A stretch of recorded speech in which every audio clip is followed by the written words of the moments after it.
जय हिंद दोस्तों। आज झारखंड के कुछ महत्वपूर्ण करंट अफेयर को देखेंगे और पूरा विस्तार से समझने का प्रयास करेंगे। बहुत सारा एडिशनल फैक्ट भी लिया गया, बस चीज़ों को अच्छे से देखिएगा, समझते चलिएगा और लिखते भी चलिएगा। आप चाहे कोई भी एग्जाम झारखंड में देंगे तो यहाँ से बहुत अच्छा क्वेश्चन देखने को मिलेगा। चाहे आप जेपीएससी दे, जेएसएससी का एग्जाम दे, झारखंड पुलिस, उत्पाद पुलिस, फील्ड वर्कर, कोई भी एग्जाम देंगे तो यहाँ से बहुत अच्छा क्वेश्चन देखने को मिलेगा। अगर आप हमारा टेलीग्राम चैनल से नहीं जुड़े होंगे तो विकास सिंगल ऑफिशियल के नाम से टेलीग्राम चैनल है, जाकर जुड़ जाइएगा, क्योंकि सवेरे जो क्लास आता है उसी का शाम का टेस्ट होता है। ठीक है, तो पूरी तरीका से वहाँ टेस्ट दे सकते हैं। बहुत सारा एडिशनल जो है कुछ इंफॉर्मेशन दिया जाता है और कुछ पीडीएफ भी वहाँ दिया जाता है, तो जुड़ जाइएगा। नीचे डिस्क्रिप्शन में लिंक दिया हुआ है। तो चलिए एक एक क्वेश्चन को हम पूरा विस्तार से समझते चलते हैं।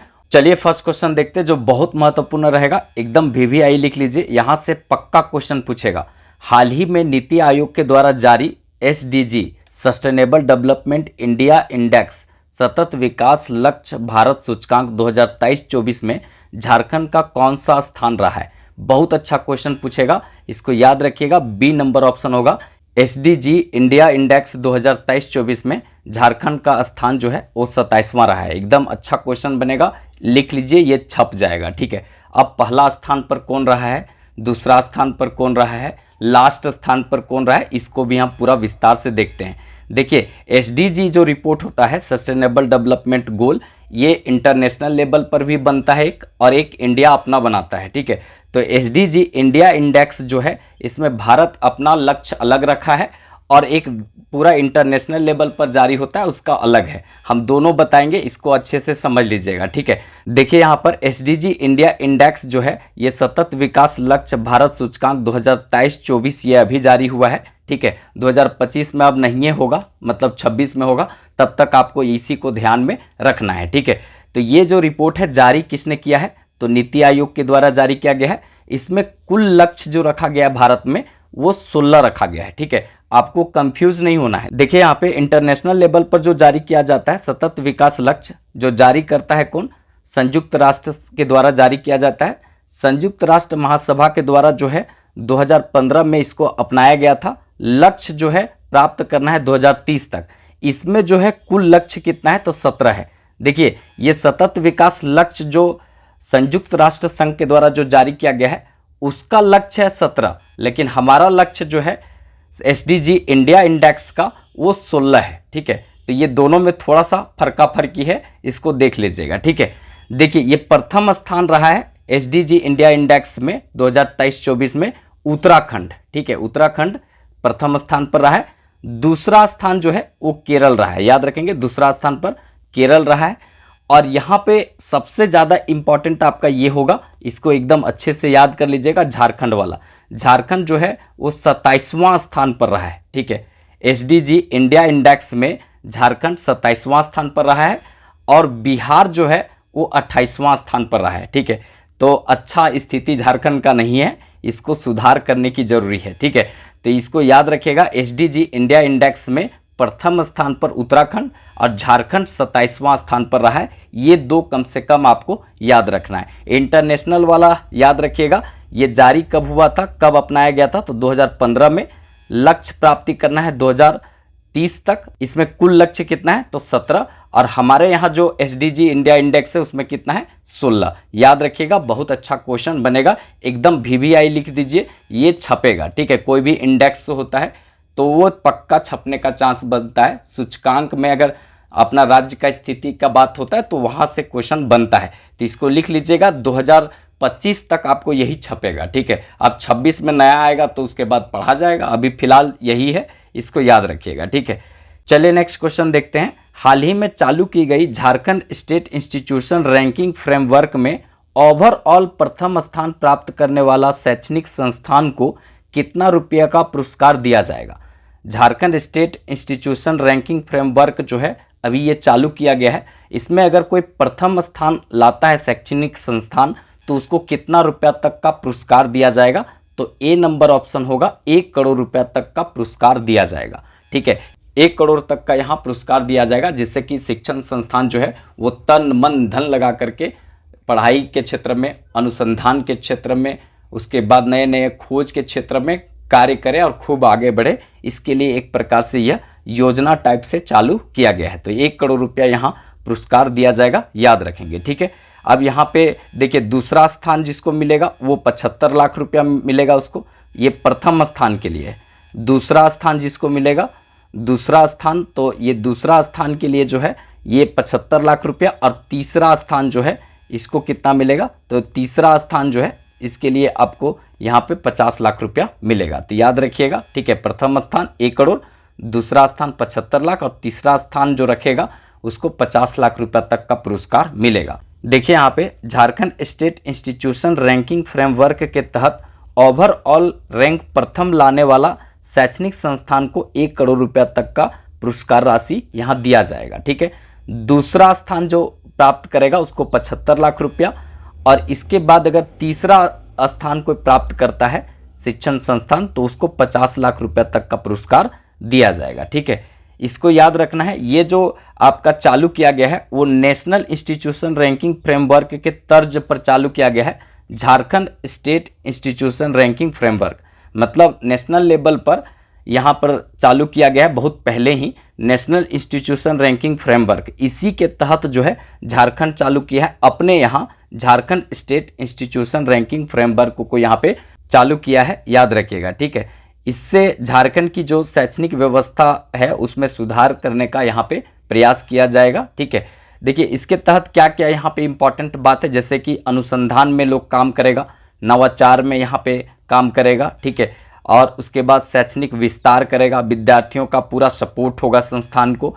उसके बाद नेतृत्व और प्रबंधन का गुण अगर उसमें डेवलप होगा, इस तरह का आगे जाकर के संस्थान के लिए काम करेगा, और जो संस्था इस क्षेत्र में पूरी तरीक़ा से आगे बढ़ेगी उसको ही यह पुरस्कार दिया जाएगा, उसको इस तरह से टॉप स्थान भी दिया जा सकता है। ठीक है, तो अपने अपने संस्थान जहाँ भी आप पढ़ते होंगे उसको इस तरीक़ा से मतलब पूरा तरीक़ा से आप जो है इन्वायरमेंट क्रिएट कीजिए और उसको आगे बढ़ाने का काम कीजिए। हो सकता है 1 करोड़ का पुरस्कार प्राप्त कर ले वो संस्थान। ठीक है, तो ये प्रयास करना चाहिए। चलिए नेक्स्ट क्वेश्चन देखते हैं। हाल ही में जारी इंडियाज ग्रेजुएट इंडेक्स 2025 के अनुसार झारखंड के कितने प्रतिशत ग्रेजुएट नौकरी पाने योग्य हैं? हाल फिलहाल में जारी किया गया है इंडियाज ग्रेजुएट्स इंडेक्स 2025। इसमें कितने प्रतिशत झारखंड के विद्यार्थी हैं जो ग्रेजुएशन कर लिए हैं और नौकरी पाने योग्य हैं? ठीक है, तो ये याद रखिएगा, डी नंबर ऑप्शन होगा यहाँ पे 49.6%। ठीक है, 49.6% जो है ग्रेजुएट ऐसे हैं जो नौकरी पाने योग्य हैं, और बाकी जो है ऐसे फकेती हैं। ठीक है, मतलब ऐसे ही ग्रेजुएशन कर लेते हैं, मतलब कि बस पढ़ने के लिए कॉलेज गए, आए, परीक्षा किसी तरह से लिख दिए, बाकी तो आजकल पास सब हो जाता है। ठीक है, तो उसी तरह से हैं 49.6% ऐसे ग्रेजुएट हैं जो नौकरी पाने योग्यता रखते हैं। लेकिन बाकी जो अगर आप देखेंगे तो कुल मिला के 50% से अधिक ऐसे ग्रेजुएट हैं जो नौकरी पाने योग्य नहीं हैं, बस ग्रेजुएशन किसी तरह से ठेल धकेल करके कर लिए हैं। ठीक है, आजकल तो सब पासे हो जाता है, तो यहाँ पे ये पास तो हो जाते हैं लेकिन नौकरी पाने योग्य नहीं होते। सिर्फ 49.6% ही ग्रेजुएशन करने वाले लोग नौकरी पाने योग्य हैं। ये जो है यहाँ पे रिपोर्ट है, इसको थोड़ा ध्यान में रखेंगे। देखिए जो इंडियाज ग्रेजुएट इंडेक्स जो है 2025 जो जारी किया गया है, ये जारी करता कौन है? तो अमेरिका का एक कंसल्टेंसी फर्म है मर्सर, इसके द्वारा जारी किया गया है। अब ये जो जारी किया गया है ये किस बिंदु पर जारी किया गया है इसको यहाँ पर देखना जरूरी है। जारी करने का जो आधार बिंदु है एक प्रकार से क्या है, तो शिक्षा का गुणवत्ता भी यहाँ पे मायने रखता है। ठीक है, कि कितना गुणवत्तापूर्ण शिक्षा लिया है बच्चा। ठीक है, इसके बाद इंस्टीट्यूशन की मांग कितना है उस जहाँ से वो किया है। ठीक है, उसके बाद जॉब में उसका मौका कैसा मिलेगा, ये सब के आधार पर ये जारी किया जाता है। तो आपको इतना ज़रूरी नहीं है ध्यान में रखना, बस ये ध्यान में रखना है कि 49.6% ही ग्रेजुएट लोग जो है काबिल है नौकरी लायक झारखंड में। ठीक है, बाकी सब फकैती है ऐसे ही। ठीक है, तो ये सब यहाँ पे ध्यान में रखना है। ठीक है, देखिए राज्य और केंद्र शासित प्रदेशों का स्थान में अगर देखा जाए तो पहला स्थान रखता है दिल्ली। ठीक है, पहला स्थान, ये केंद्र शासित प्रदेश है दिल्ली जो है। 28 राज्य हैं और 8 केंद्र शासित प्रदेश हैं, तो यहाँ पर जो है दिल्ली केंद्र शासित प्रदेश है। तो यहाँ से जो ग्रेजुएशन करते हैं वो पहला स्थान रखते हैं। यहाँ भी देखेंगे तो 50% के आसपास में ही, मतलब कि प्रथम स्थान पर दिल्ली है, उसमें मात्र 53.4% ही लोग हैं जो ग्रेजुएशन किए हैं और नौकरी पाने लायक योग्य हैं। ठीक है, ये बताता है ये रिपोर्ट। ठीक है, दिल्ली का। तो हमारा भी झारखंड इस अनुसार जो है पीछे नहीं है, ठीक के स्थान बोला जा सकता है। दूसरा स्थान पर जो है पंजाब है, लेकिन उसको याद नहीं रखना, प्रथम स्थान वाला याद रखेंगे। और पांचवां स्थान पर हमारा राज्य झारखंड है। पांचवां स्थान पर झारखंड है। 49.6% ग्रेजुएट लोग हैं जो नौकरी पाने योग्य हैं, मतलब इनको इस तरह से एजुकेशन दिया गया है जो नौकरी पा सकते हैं। ठीक है, इनको नौकरी मिलना भी चाहिए। ठीक है, योग्यता है, ये बात यहाँ पर कही गई है, तो इसको थोड़ा ध्यान में रखेंगे। बाकी इस चैनल से नहीं जुड़े होंगे तो जुड़ जाइएगा। इजी फॉर स्टडी यूट्यूब में लिखिएगा, इस तरह का लोगो आएगा, जुड़ जाइएगा। यहाँ पे सामान्य अध्ययन और करंट अफेयर पूरी तरीका से चालू किए भी है बहुत सारा, और यहाँ पे क्लास देने वाले हैं। बस यहाँ थोड़ा सा आप लोग सपोर्ट कीजिएगा। ठीक है, जिस तरह से हम कंटेंट झारखंड में दे रहे हैं उसी तरह से यहाँ और अच्छा कंटेंट देने का प्रयास इस पर करेंगे। बस आप लोग इससे जुड़ जाइएगा। ठीक है, चलिए नेक्स्ट क्वेश्चन यहाँ पर देखते हैं। हाल ही में लोकार्पित पुस्तक चंदू प्रसाद द लीजेंड ऑफ रांची, ठीक है, चंदू प्रसाद द लीजेंड ऑफ रांची पुस्तक के लेखक कौन है? ये हाल फिलहाल में लोकार्पित हुआ है पुस्तक, यह है रजनीश सिंह। ठीक है, रजनीश सिंह का पुस्तक है चंदू प्रसाद द लीजेंड ऑफ रांची। ठीक है, ये लिखे हैं रजनीश सिंह। अब ये कौन थे चंदू प्रसाद जिनके ऊपर में the legend of Ranchi book लिखा गया है? ठीक है, तो इसके बारे में हम पूरा विस्तार से जानते हैं और बहुत सारा एडिशनल फैक्ट भी देखेंगे। देखिए, हाल फिलहाल में लोकार्पित पुस्तक है चंदू प्रसाद द लीजेंड ऑफ रांची, इसके लेखक रजनीश सिंह है। ठीक है, रजनीश सिंह है। यह पुस्तक जो है रांची के एक आर्टिस्ट हैं, कौन? चंदू प्रसाद, तो इन्हीं के जीवन पर ये आधारित है, याद रखेंगे। चंदू प्रसाद द लीजेंड ऑफ रांची पूछ सकता है, अच्छा पुस्तक है। ठीक है, देखिए हाल फिलहाल में और कुछ लोकार्पित हुआ है पुस्तक, उसको देख लेते हैं। देखिए हाल ही में लोकार्पित पुस्तक है, इसको भी याद रखेंगे, परंपरा और प्रयोग। ये पुस्तक अशोक भगत का है। ठीक है, अशोक भगत लिखे हैं परंपरा और प्रयोग, ये भी झारखंड से संबंधित है, याद रखिएगा। ठीक है, एक हाल फिलहाल में और लोकार्पित पुस्तक है आदि विद्रोही तिलका मांझी, आदि विद्रोही तिलका मांझी, और ये किनका है? घनश्याम का। ये पुस्तक किनका है? घनश्याम का है, याद रखिएगा। यहाँ से भी पूछा जाएगा, ये भी नया पुस्तक है। ठीक है, अब कुछ प्रमुख पुस्तक जो बार बार झारखंड के परीक्षा में पूछा जाता है, इसको हम यहाँ पर देखते हैं और उसके लेखक कौन है ये भी देखते हैं। देखिए, हांसदा सोवेंद्र शेखर ये लेखक हैं, इनका पुस्तक है the Adivasi will not dance. ये जो है पुस्तक झारखंड और आदिवासी क्षेत्र में जो है प्रतिबंधित हो गया था, तो ये बहुत ज़्यादा चर्चे में रहा था एक समय। तो हांसदा सोवेंद्र शेखर का पुस्तक है the Adivasi will not dance, याद रखेंगे। इसके बाद बाघ और सुगना मुंडा की बेटी, ये भी पुस्तक बहुत फेमस है, परीक्षा में पूछा जाता है। डॉक्टर अनुज लुगुंग का पुस्तक है, याद रखेंगे। इसके बाद नीलोत्पल मिर्नाल, नीलोत्पल मिर्नाल का पुस्तक है डार्क हॉर्स और अवघड़, डार्क हॉर्स और अवघड़ बहुत बार पूछा जाता है। ठीक है, अनुज कुमार धान, अनुज कुमार धान का पुस्तक है झारखंड, ये भी याद रखिएगा, नया पुस्तक है, ये भी अभी हाल फिलहाल में लोकार्पित हुआ है। अनुज कुमार धान का ये पुस्तक है, कौन सा? तो याद रखेंगे झारखंड, अनुज कुमार धान झारखंड है, नया पुस्तक है। ठीक है, इसके बाद शैलेंद्र महतो, ठीक है, शैलेंद्र महतो, इनका पुस्तक है झारखंड में विद्रोहियों का इतिहास, झारखंड में विद्रोह का इतिहास। ठीक है, याद रखेंगे, शैलेंद्र महतो का है झारखंड में विद्रोह का इतिहास, याद रखना है, अच्छा पुस्तक है, पक्का पूछा जाएगा। ठीक है, महुआ मांझी जो राज्यसभा सांसद हैं जेएमएम से, ठीक है, ये याद रखना है, यहाँ पे इनका पुस्तक है मरान घोड़ा नीलकंठ हुआ। ठीक है, इसके बाद सरयू राय का पुस्तक है लम्हों की खता। ठीक है, याद रखेंगे, सरयू राय का है लम्हों की खता, बहुत अच्छा पुस्तक है, एकदम याद रखना। ये सब पूछा भी गया है और आपसे पूछा भी जाएगा, देख लीजिएगा एग्जाम में। ठीक है, देखिए आगे कुछ इंपॉर्टेंट जो साहित्यकारों का निधन हुआ है, एक दो का नाम देख लेते हैं, पक्का यहाँ से पूछा जाएगा। देखिए यहाँ पे हाल फिलहाल में जो है नागपुरी साहित्यकार डॉक्टर राम प्रसाद का यहाँ पे निधन हो गया है। ठीक है, तो आपको ऐसे पूछा जाएगा कि हाल फिलहाल में राम प्रसाद का निधन हो गया, इनका किस साहित्य से योगदान था?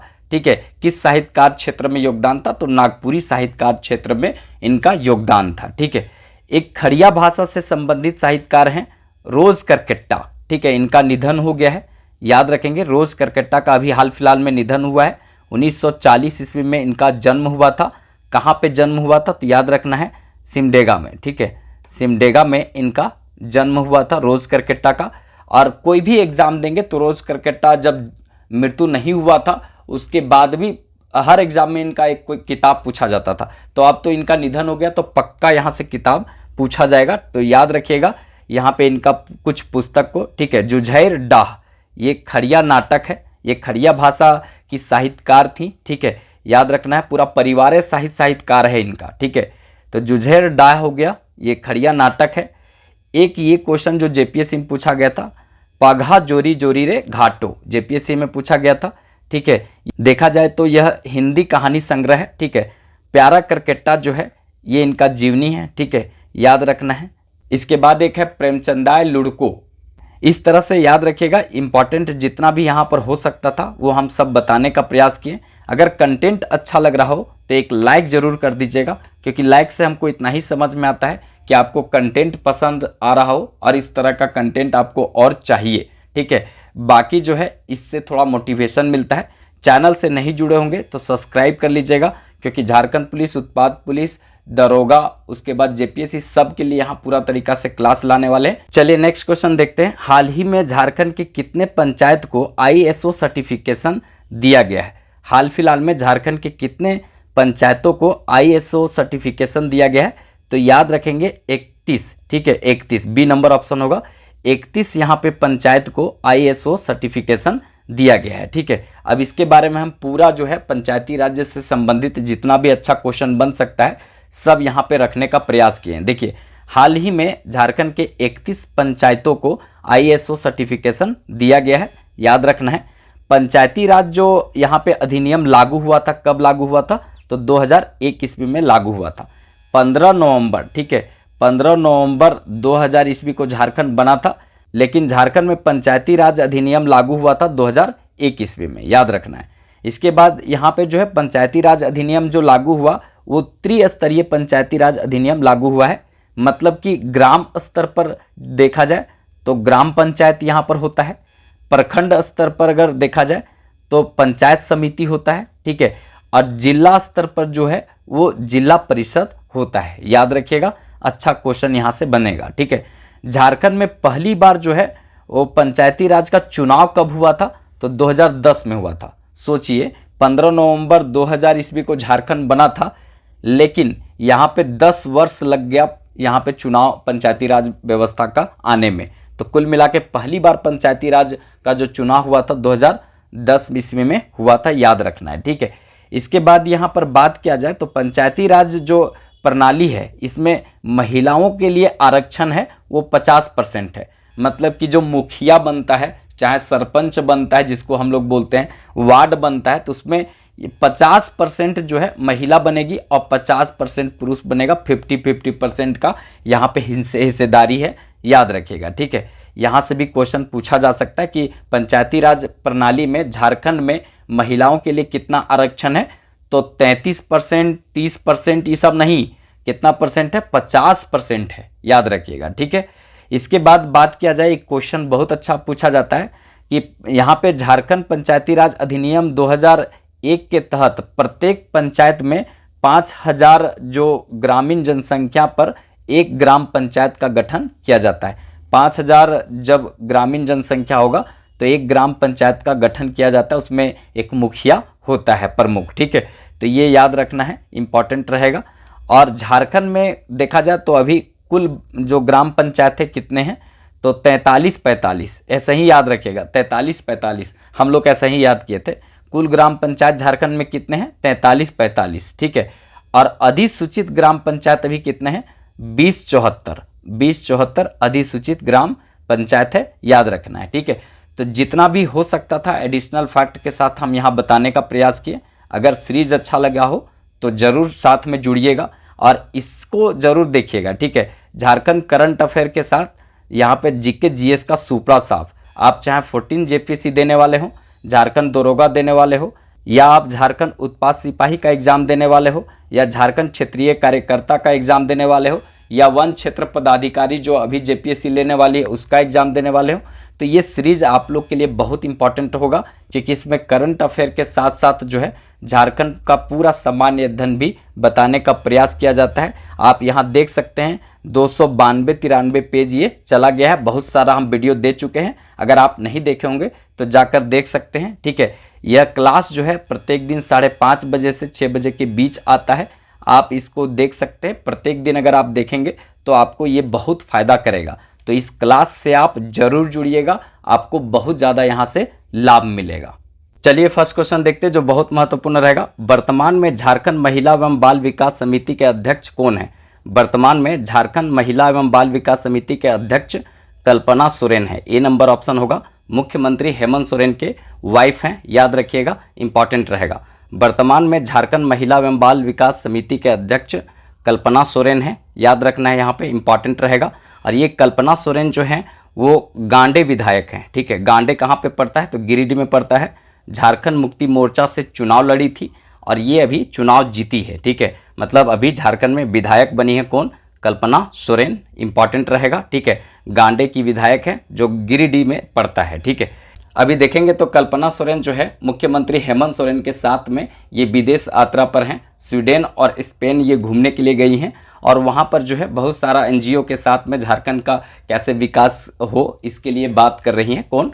कल्पना सोरेन। ठीक है, तो इसीलिए चर्चे में आई हैं, याद रखिएगा। ठीक है, अब कुछ महिला को देख लेते हैं जो अन्य विभाग में हैं, मंत्री हैं, कुछ महत्वपूर्ण पोस्ट पर हैं झारखंड में और ये बहुत ज़्यादा चर्चित हैं। ठीक है, जैसे दीपिका पांडे सिंह। दीपिका पांडे सिंह कौन है? तो महगामा जो क्षेत्र है यहाँ से कांग्रेस की विधायक चुनी गई हैं। वर्तमान में झारखंड सरकार में ये हैं ग्रामीण विकास मंत्री। ठीक है, याद रखेंगे दीपिका पांडे सिंह जो हैं महागामा क्षेत्र से चुनाव जीती हैं। ठीक है, और विधायक बनी है। वर्तमान में जो है ये ग्रामीण विकास मंत्री हैं, याद रखिएगा, कांग्रेस पार्टी से चुनाव जीती हैं। ठीक है, एक है शिल्पी नेहा तिर्की। शिल्पी नेहा तिर्की रांची के मांडर क्षेत्र से कांग्रेस पार्टी से ये चुनाव जीती हैं, विधायक बनी हैं और वर्तमान में झारखंड सरकार में कृषि और पशुपालन मंत्री हैं, याद रखिएगा। ठीक है, जो महिला बहुत फेमस है वही हम यहाँ पर लेने का प्रयास किए हैं। पक्का महिला से 1-2 क्वेश्चन करंट अफेयर का पूछता है, तो यहाँ से क्वेश्चन बनने का चांस बनता है। देखिए मुख्य सचिव, अभी जो है मुख्य सचिव कौन है? तो ये अलका तिवारी हैं। ठीक है, मतलब झारखंड में तो महिलाओं का ही चांदी चांदी है। ठीक है, सब जगह देखेंगे तो महिलाओं का ही जलवा है, मैया सम्मान योजना से मुख्य सचिव तक। ठीक है, तो मुख्य सचिव जो है अलका तिवारी हैं। ठीक है, याद रखेंगे, डीके तिवारी की वाइफ है ये, अभी जो हाल फिलहाल में पूरा पूजा पाठ कर रही थी। गृह सचिव कौन है? तो गृह सचिव वंदना डांडेल हैं। ठीक है, ये भी याद रखेंगे, वंदना डांडेल गृह सचिव है। ठीक है, अभी ये हजारीबाग क्षेत्र में आई थी इसलिए चर्चे में है, थोड़ा सा ध्यान में रखेंगे, अच्छा क्वेश्चन बन सकता है। और एक महिला जिनका निधन हो गया है, रोज करकेट्टा। रोज करकेट्टा जो है इनका हाल फिलहाल में निधन हो गया है।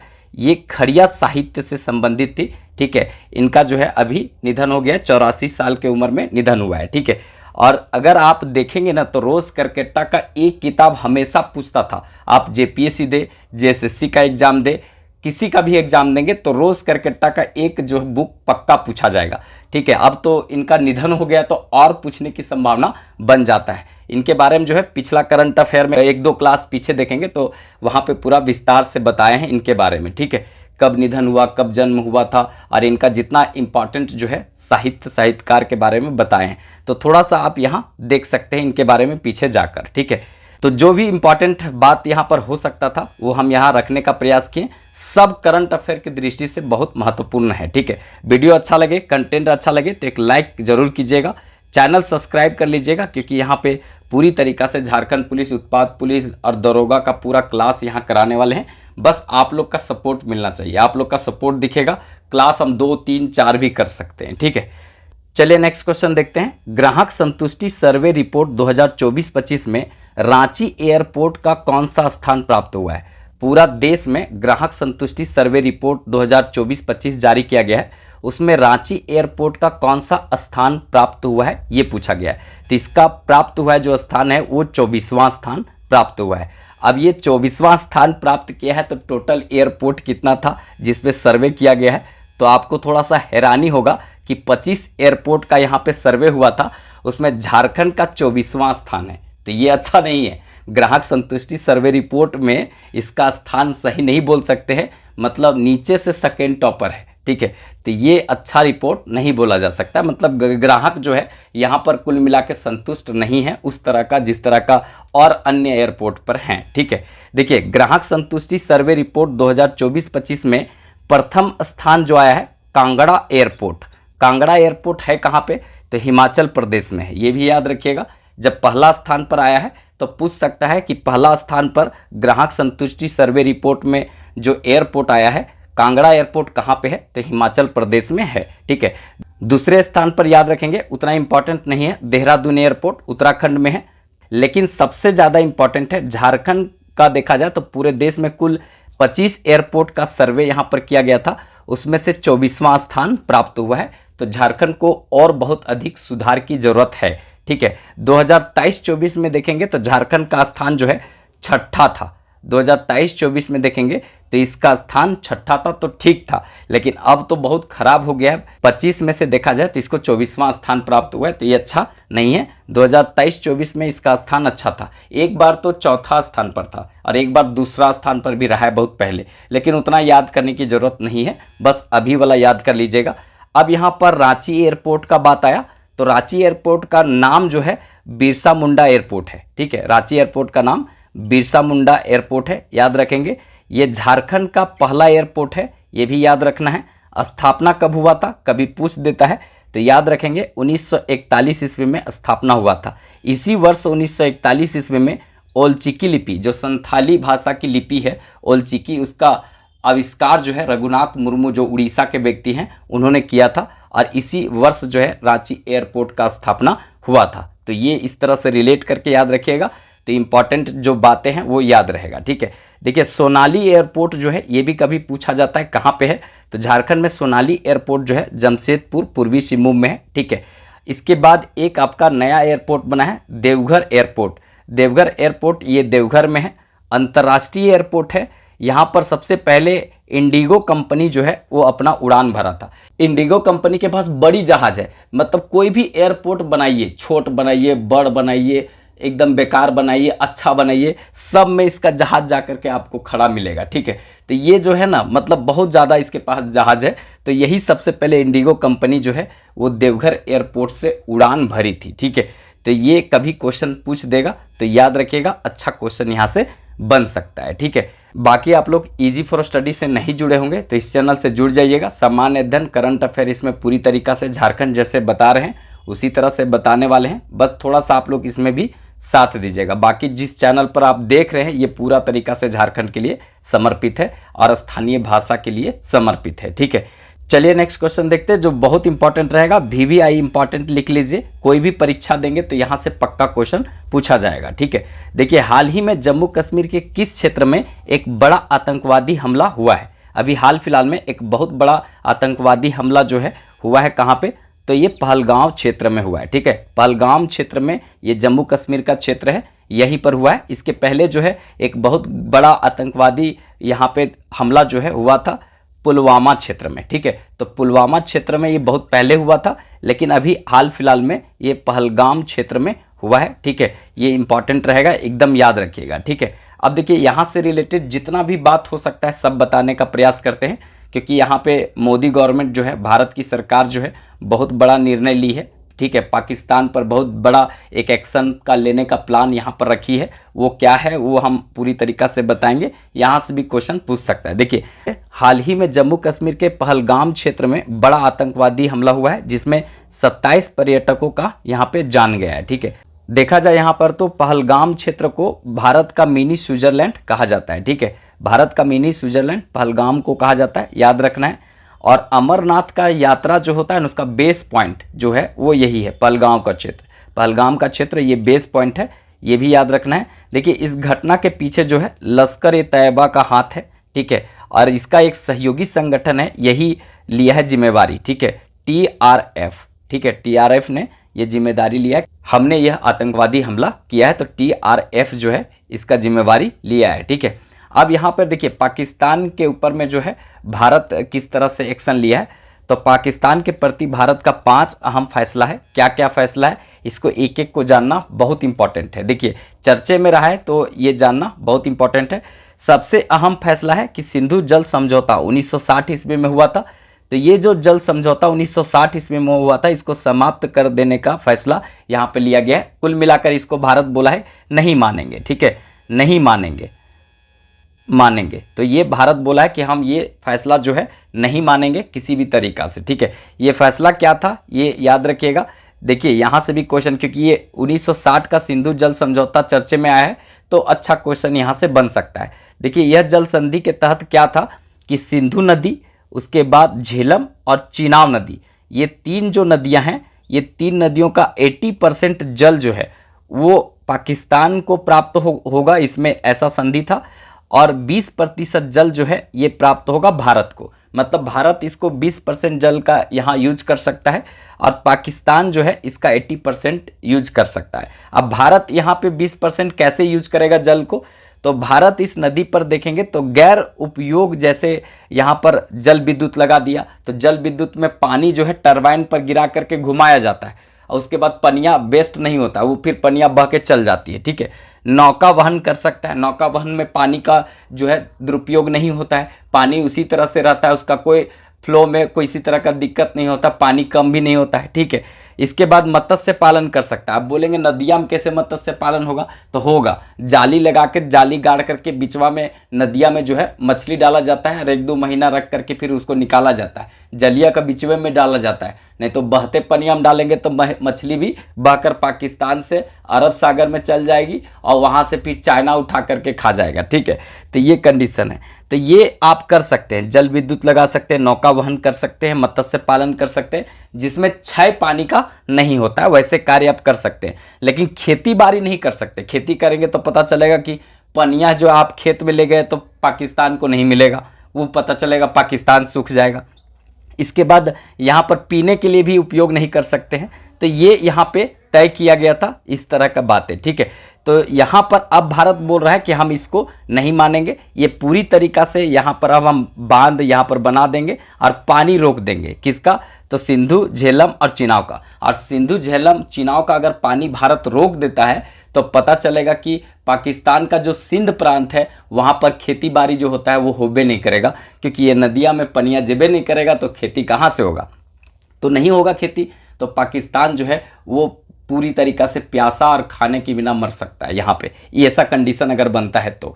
और अगर यहाँ पर जब बरसात होता है, बहुत ज़्यादा बारिश होगा, पनिया एकदम लबलबा के भर जाएगा यहाँ पे, अब भारत एकाएक खोल दे तो पाकिस्तान दहल जाएगा, पता चलेगा सब बह करके अरब सागर में चल गया, तो उस तरह से भी मारा जा सकता है पाकिस्तान को। तो ये भारत क्या प्लान है, क्या प्लान नहीं कर रही है, लेकिन फिलहाल जो बोली है कि हम 1960 में जो सिंधु जल समझौता हुआ था हम उसको एक्सेप्ट नहीं करेंगे, हम नहीं मानेंगे, ठीक है।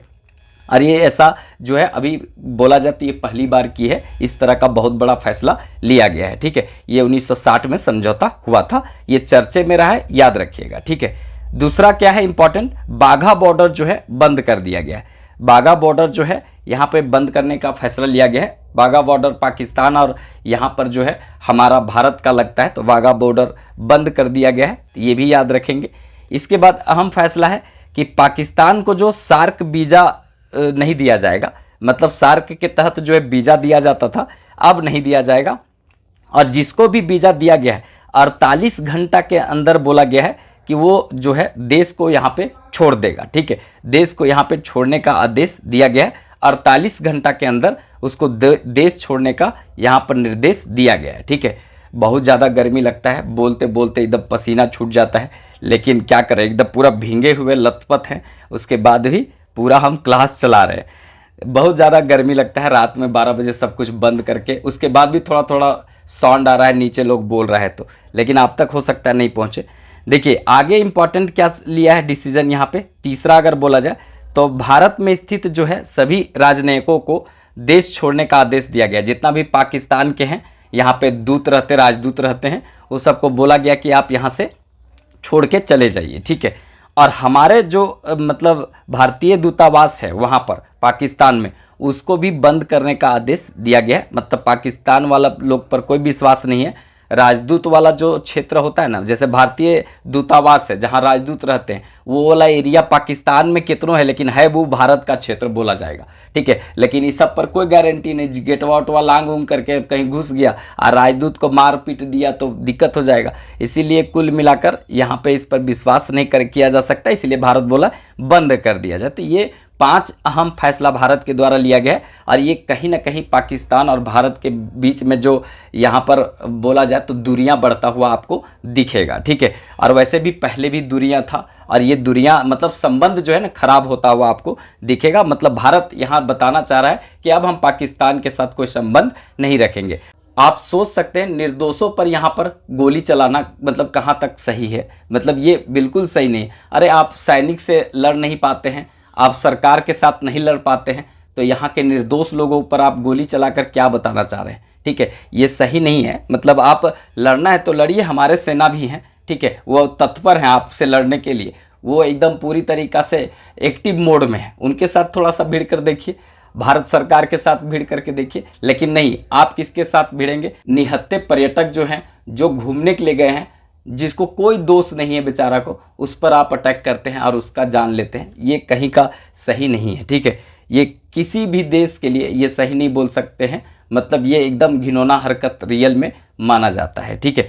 चलिए नेक्स्ट क्वेश्चन देखते हैं जो बहुत इंपॉर्टेंट रहेगा। VVI लिख लीजिए, यहाँ से पक्का क्वेश्चन पूछा जाएगा। देश का कोई रिपोर्ट हो या राज्य का कोई रिपोर्ट हो, यहाँ से अच्छा क्वेश्चन बनता है। देखिए, हाल ही में जारी इंडिया जस्टिस रिपोर्ट 2025 में 18 बड़े राज्यों में झारखंड का कौन सा स्थान रहा है?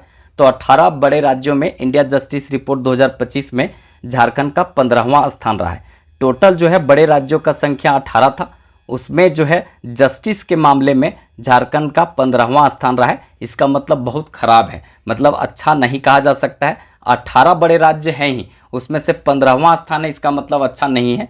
कुल मिला के यहाँ पे न्याय जो है अच्छे से नहीं मिलता है, यही बोलने का मतलब हुआ। अब ये रिपोर्ट कौन जारी करता है, ठीक है, कब जारी हुआ था, टोटल कितने राज्य थे, प्रथम स्थान पर कौन है, अंतिम स्थान पर कौन है, ये सब भी देखना जरूरी है, पूछा जाएगा क्वेश्चन। देखिए यहाँ पे इंडिया जस्टिस रिपोर्ट 2025 है, ये जारी जो है किसने किया था? तो ये टाटा ट्रस्ट के द्वारा जारी किया गया है। कुल बड़े राज्य जो हैं 18 थे, उसमें देखिए प्रथम स्थान पर देखेंगे जस्टिस के मामले में कर्नाटक रहा है, दूसरे स्थान पर जो है आंध्र प्रदेश, तीसरा स्थान पर देखेंगे तो तेलंगाना, चौथा स्थान पर देखेंगे तो यहाँ पे केरल आपको देखने को मिलेगा। तो जितना भी आप यहाँ पे राज्य देख रहे हैं, चाहे कर्नाटक, आंध्र प्रदेश, तेलंगाना या केरल, ये सब जो है साउथ इंडियन स्टेट है, साउथ इंडियन राज्य है, ठीक है। मतलब साउथ इंडिया में जो है अच्छा न्याय मिलता है, कुल मिला के जस्टिस मिलता है। लेकिन नॉर्थ इंडिया का कंडीशन बहुत ख़राब है। आप अपने ही राज्य को देख सकते हैं, झारखंड को, ये 15वां स्थान रखता है, ठीक है। 18 बड़े राज्यों में 15वां स्थान है, इसका मतलब ये बहुत ख़राब है, ठीक है। यहाँ पर देखा जाए तो 18 और अंतिम जो स्थान है वो किसका है? पश्चिम बंगाल का है।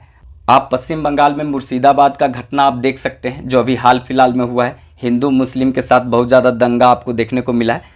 तो 18वां स्थान रखता है पश्चिम बंगाल। ममता दीदी का जो सरकार है, यहाँ पे संभालने की ज़रूरत है, क्योंकि जस्टिस के मामले में सबसे खराब बड़े राज्यों में आता है, ठीक है। उत्तर प्रदेश भी सही नहीं है, 17वां स्थान आता है, मतलब 70वां स्थान जो है 17वां स्थान इसका आता है खराब, मतलब ये भी खराब है। 18 राज्यों में 17वां स्थान आता है, तो कोई अच्छा नहीं है, ठीक है। देखिए यहाँ पे इस रिपोर्ट में 3 आयाम को मुख्य रूप से शामिल किया जाता है, और तीनों आयाम में झारखंड का क्या कंडीशन है यहाँ देख लेते हैं। देखिए, सबसे पहले पुलिस व्यवस्था की स्थिति झारखंड में देखा जाए, उसके अनुसार इसका स्थान 12वां आता है, ठीक है, पूरा देश में। न्यायपालिका जो व्यवस्था है, यहाँ पर कितना स्वतंत्र न्यायपालिका है, ठीक है, न्यायपालिका कैसा जस्टिस करती है, इसके आधार पर पूरा देश में देखा जाए तो इसको 13वां स्थान मिला है। अब पुलिस और सहायता में इसका क्षमता के आधार पर देखा जाए तो यहाँ पे ये 3 को शामिल करके बताया गया है इंडिया जस्टिस रिपोर्ट, और इसमें हमारा झारखंड 15वां स्थान पर है, याद रखिएगा, ठीक है। चलिए नेक्स्ट क्वेश्चन देखते हैं। हाल ही में किन्हें भीमराव अंबेडकर राष्ट्रीय गौरव सम्मान से सम्मानित किया गया है? हाल फिलहाल में भीमराव अंबेडकर राष्ट्रीय गौरव सम्मान से किन्हें सम्मानित किया गया है? तो बी नंबर ऑप्शन होगा यहाँ पे, याद रखिएगा, डॉक्टर वीरेंद्र कुमार महतो। डॉक्टर वीरेंद्र कुमार महतो को भीमराव अंबेडकर राष्ट्रीय गौरव सम्मान से सम्मानित किया गया है। देखिए यहाँ पे पूरा विस्तार से लिख दिए। हाल ही में जनजातीय और क्षेत्रीय भाषा विभाग नागपुरी से संबंधित हैं ये।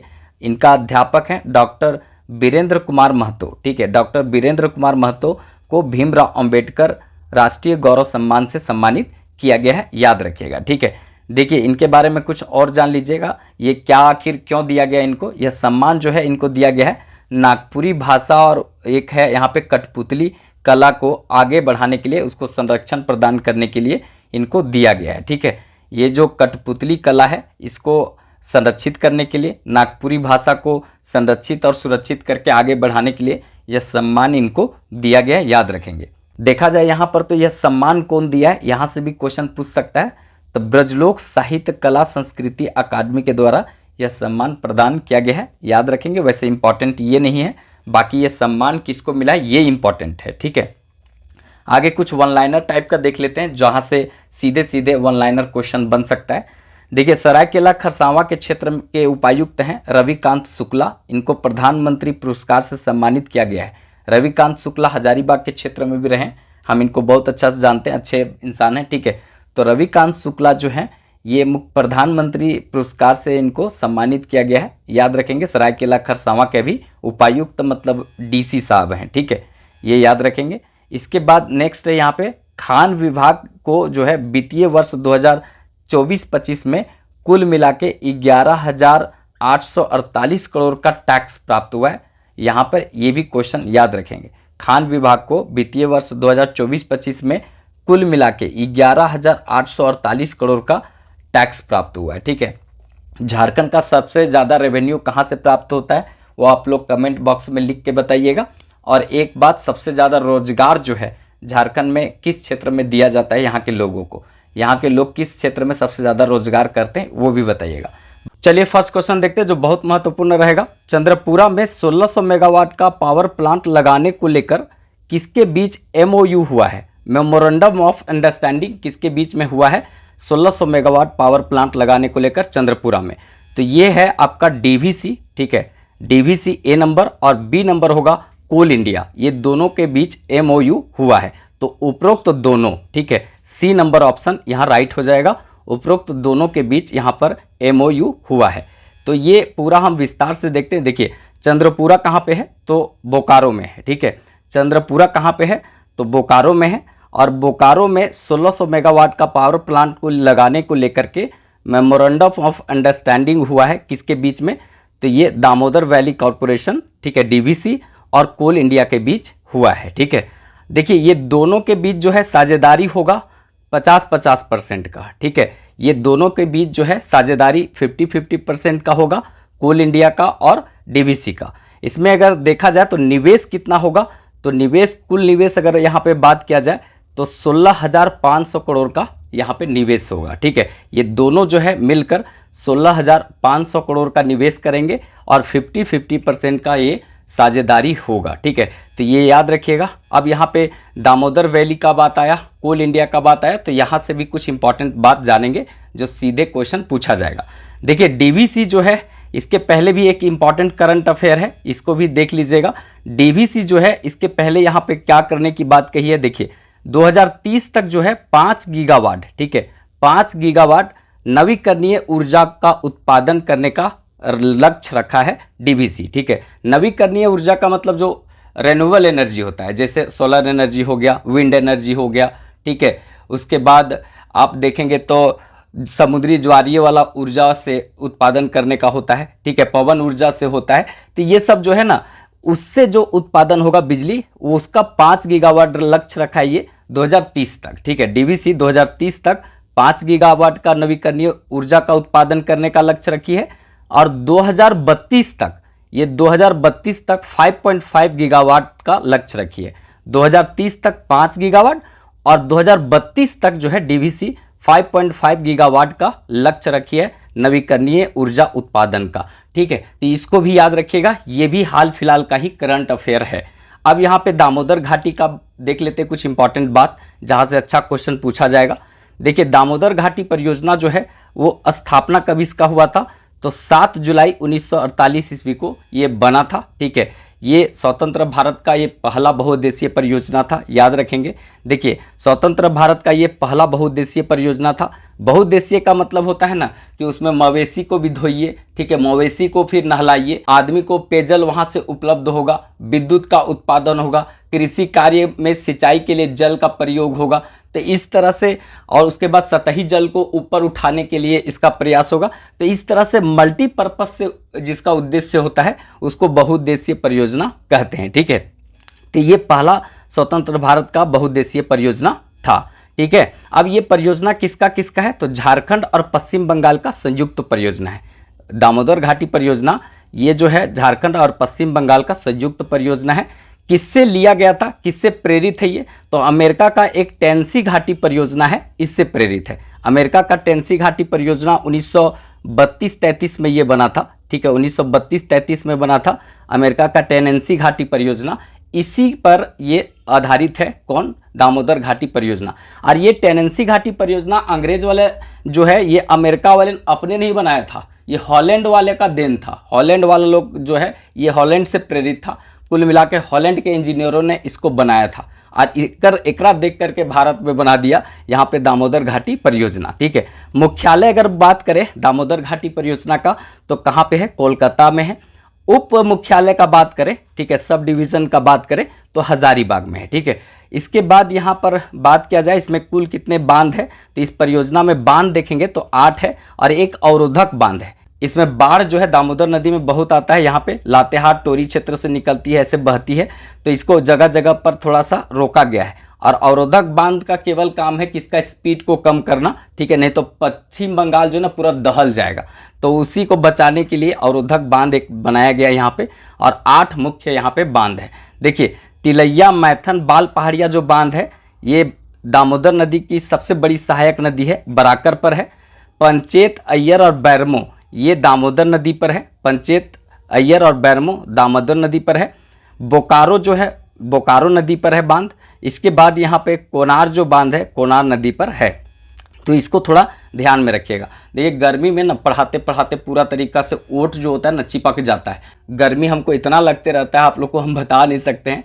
आप लोग तक अच्छा आवाज़ जाए इसीलिए खिड़की दरवाज़ा बंद कर देते कि बाहर का आवाज़ कुछ नहीं आए रात में।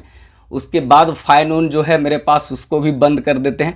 पूरा पसीना इतना टपकते रहता है कि टाइप पर जो हम पढ़ा रहे होते हैं उस पर गिरते रहता है। मेरा पेन अच्छा से नहीं चलता है, स्लिप करता है, ओठ जो है चिपकने लगता है। ये मेरा स्थिति है, लेकिन क्या कर सकते हैं, पढ़ाना पड़ता है। बाकी मेरे पास तो ऐसा कुछ सुविधा नहीं है कि मतलब शरीर को भी आराम मिले और बहुत अच्छा पढ़ा ले, ठीक है। पंखा उंखा सब बंद करके पढ़ाते हैं कि आप लोग तक बहुत अच्छा आवाज़ जाए, ठीक है। इसीलिए बोलते हैं कि कंटेंट पसंद लगे तो एक लाइक कीजिएगा, क्योंकि वही मोटिवेशन का काम करता है, ठीक है। मेरे पास एसी नहीं लगा हुआ है और एकदम 3rd फ्लोर में रहते हैं। 3rd फ्लोर में रहने से बहुत ज़्यादा गर्मी लगता है पूरा, और ऊपर वाला फ्लोर थोड़ा छोटा होता है, ठीक है। ऊंचाई हाइट जो होता है छोटा होता है, तो गर्मी बहुत ज़्यादा लगता है। पूरा टैब भी भीग जाता है, हम भी भीगे रहते हैं, तभी पढ़ाते रहते हैं। यह है दर्द, क्या कर सकते हैं, लेकिन पढ़ाना है, आप लोग को साथ देना है, ठीक है। आप लोग अगर साथ दे रहे हैं तो हमको भी साथ देना है। देखिए कोल इंडिया जो है, ये कोल इंडिया यहाँ पर स्थापना इसका कब हुआ था, नवंबर 1975 ईस्वी में कोल इंडिया का स्थापना हुआ था। इसका मुख्यालय कोलकाता में है, याद रखिएगा, कोल इंडिया का मुख्यालय कोलकाता में है। 1975 में ये इसका स्थापना हुआ था। विशेषता क्या है, यह भारत सरकार का देखा जाए, कोल मंत्रालय का ये देखा जाए तो ये महारत्न कंपनी है। ये महारत्न कंपनी है कोल इंडिया, याद रखेंगे, भारत सरकार का, ठीक है। ये सब एडिशनल बात बताते हैं, उसको जरूर याद रखिएगा, क्योंकि करंट अफेयर जहाँ चर्चे में रहता है वहीं से स्टैटिक्स निकाला जाता है, इसीलिए हम उसी चीज़ को हम पूरा विस्तार से रखने का प्रयास करते हैं। चलिए नेक्स्ट क्वेश्चन देखते हैं। हाल ही में चर्चा में रहा लुगुबुरु पहाड़ी किस जिला में स्थित है। हाल ही में लुगुबुरु पहाड़ी जो है चर्चे में रहा है, तो ये कहाँ पर स्थित है, तो ये बोकारो में स्थित है, ठीक है। इसको आप देख सकते हैं। लुगुबुरु पहाड़ी अब किस लिए चर्चे में आया है, ऐसे तो ये हमेशा चर्चे में रहता है। संथाल जनजातियों का जो है ये एक धार्मिक स्थल के रूप में जाना जाता है, तो ये चर्चे में रहता है, ठीक है। लेकिन अभी क्यों चर्चे में आ रहा है, इसको लेकर के बहुत ज़रूरी है जानना। देखिए लुगुबुरु पहाड़ी जो है, लुगुबुरु घंटाबारे आप जानते होंगे, ये बोकारो में है। तो लुगुबुरु जो बोकारो जिले में स्थित है, यहाँ हाल में नक्सल अभियान हुआ था, चलाया गया था, और इसमें 8 नक्सली जो हैं मारे गए हैं। मतलब अभी नक्सल अभियान यहाँ चलाया गया था, इसमें 8 नक्सली यहाँ मारे गए हैं। और सबसे बड़ी बात है कि 1 करोड़ का इनामी नक्सली जो था ये यहाँ पे मारा गया है, प्रयाग मांझी, ठीक है, उर्फ विवेक इनका नाम था, ठीक है। तो ये प्रयाग मांझी जो है वो मारे गए हैं, 1 करोड़ इन पर इनाम था। आप सोच सकते हैं 1 करोड़ इनाम कम नहीं होता है। तो ये मारे गए हैं, यहाँ पे 8 नक्सली जो है ढेर हो गए हैं। यहाँ पे आपको जो यहाँ डीजीपी हैं वही बताए थे, अनुराग गुप्ता, ठीक है, कि इस तरह का यहाँ पे नक्सली अभियान सफल रहा है, ठीक है। बाकी जो है ये अभियान को लेकर के गृह मंत्री भी कुछ बोले हैं। गृह मंत्री अमित शाह जो है इसको सफल नक्सल अभियान बताते हुए इसकी सराहना किए हैं, बहुत ज़्यादा सराहना किए हैं कि हम नक्सल मुक्त जो है भारत को बनाने में आगे बढ़ रहे हैं। क्योंकि आपको हम बताए थे कि सबसे ज़्यादा प्रभावित नक्सलवाद का क्षेत्र में मुख्य रूप से जो है छत्तीसगढ़ और झारखंड का जो क्षेत्र है ये आता है, और महाराष्ट्र का क्षेत्र आता है। 3 ही राज्य है जो नक्सल प्रभावित है। हमारे यहाँ जो है पश्चिमी सिंहभूम वो ज़्यादा प्रभावित है। तो इसको लेकर के जो है यहाँ पर पूरी तरीक़ा से झारखंड को नक्सल प्रभावित से मुक्त करने का ये अभियान चलाया जा रहा है, ठीक है। तो गृह मंत्रालय जो है ये इसका सराहना किए हैं, कुल मिला के गृह मंत्री अमित शाह, कि इस तरह का अभियान से हम नक्सल मुक्त हो सकते हैं, ठीक है। बाकी जो है गृह मंत्री अभी झारखंड आ रहे हैं। गृह मंत्री अमित शाह जो है ये 25 या 26 अप्रैल को, ठीक है, 25 या 26 अप्रैल को जो है ये यहाँ आ रहे हैं। कंफर्म हम डेट नहीं बता रहे हैं, आप लोग देख लीजिएगा। 25 या 26 अप्रैल को ये झारखंड का दौरा पर आ रहे हैं। और ये यहाँ पर क्या करेंगे, जो मादक पेय पदार्थ होता है, ठीक है, तस्करी जो होता है उसको लेकर के यहाँ पे बात करेंगे। और उसी को लेकर के हम नीचे भी अभी बात करेंगे जो करंट अफेयर के दृष्टि से इम्पॉर्टेंट रहेगा। देखिए, ऑपरेशन नक्सली मुक्त जो सारंडा में और कोल्हान के क्षेत्र में चलाया गया था, ऑपरेशन नक्सली मुक्त। कुछ और ऑपरेशन देख लेते हैं जहाँ से अच्छा क्वेश्चन बनेगा। तो ऑपरेशन नक्सली मुक्त जो है सारंडा और कोल्हान के क्षेत्र में चलाया गया था। इसके बाद यहाँ पर रांची जिला में जो है वो ग्रामीण एसपी के नेतृत्व में चलाया गया था ऑपरेशन अफीम, ठीक है। रांची जिला में ऑपरेशन अफीम चलाया गया था। और अफीम क्या होता है, ये पोस्ता के पौधा से प्राप्त होता है और इसमें मतलब लोग इसको प्रयोग करता है नशा के रूप में, ठीक है। बाकी तो ड्रग्स जो है दवा के रूप में प्रयोग होता है, लेकिन ज़्यादातर लोग नशा के रूप में प्रयोग करता है और इससे क्या है, बर्बाद होता है लोग। तो यहाँ पर जो है देखा जाए तो अफीम जो है ये इससे ड्रग्स बनता है, ड्रग्स से हीरोइन बनता है। और यही हीरोइन जो है ये आगे जाकर आप देखेंगे तो पूरा तरीका से मादक पदार्थ के रूप में इसको जाना जाता है। तो इससे किस तरह से झारखंड को ठीक किया जाए इसको लेकर के बैठक करेंगे अमित शाह, इसीलिए 25 या 26 तारीख को यहाँ पे आ रहे हैं। ये हम कंफर्म डेट नहीं बता रहे, लेकिन यही दोनों डेट में आ रहे हैं, ठीक है। तो ये याद रखिएगा।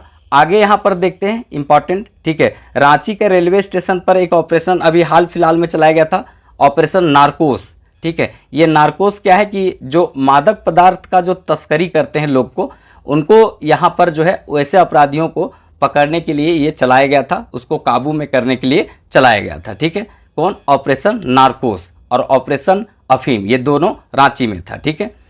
इसके बाद कुछ और पुराना ऑपरेशन देख लेते हैं। जैसे देखिए ऑपरेशन कुंभ, ये जो था ना धनबाद रेलवे स्टेशन पर जो चोरी लूटपाट होता है उसको रोकने के लिए चलाया गया था। इसके बाद ऑपरेशन जो है अनाकोंडा 1, अनाकोंडा 2, ये पश्चिमी सिंहभूम में जो सारंडा का जो जंगल है वहाँ पर ये संचालित किया गया था। इसके बाद अगर हम आगे बात करें तो operation double bull, operation double bull ये हाल फिलहाल में चलाया गया है, करंट अफेयर है झारखंड का, ये लोहरदग्गा में चलाया गया था, ठीक है। और ये ज़्यादातर नक्सली के विरुद्ध ही रहेगा, ठीक है, इसीलिए ज़्यादा बोलने की तो ज़रूरत है नहीं। जैसे अनाकोंडा 2, 1 ये नक्सली विरुद्ध था, ये डबल बुल जो है नक्सली विरुद्ध था। इसके बाद जो है ऑपरेशन यहाँ पे टोडलमल, ये है भूमि वितरण हेतु जो संचालित अभियान था, ये भूमि का किस तरह से वितरण किया जाए, इसीलिए ऑपरेशन टोडलमल चलाया गया था।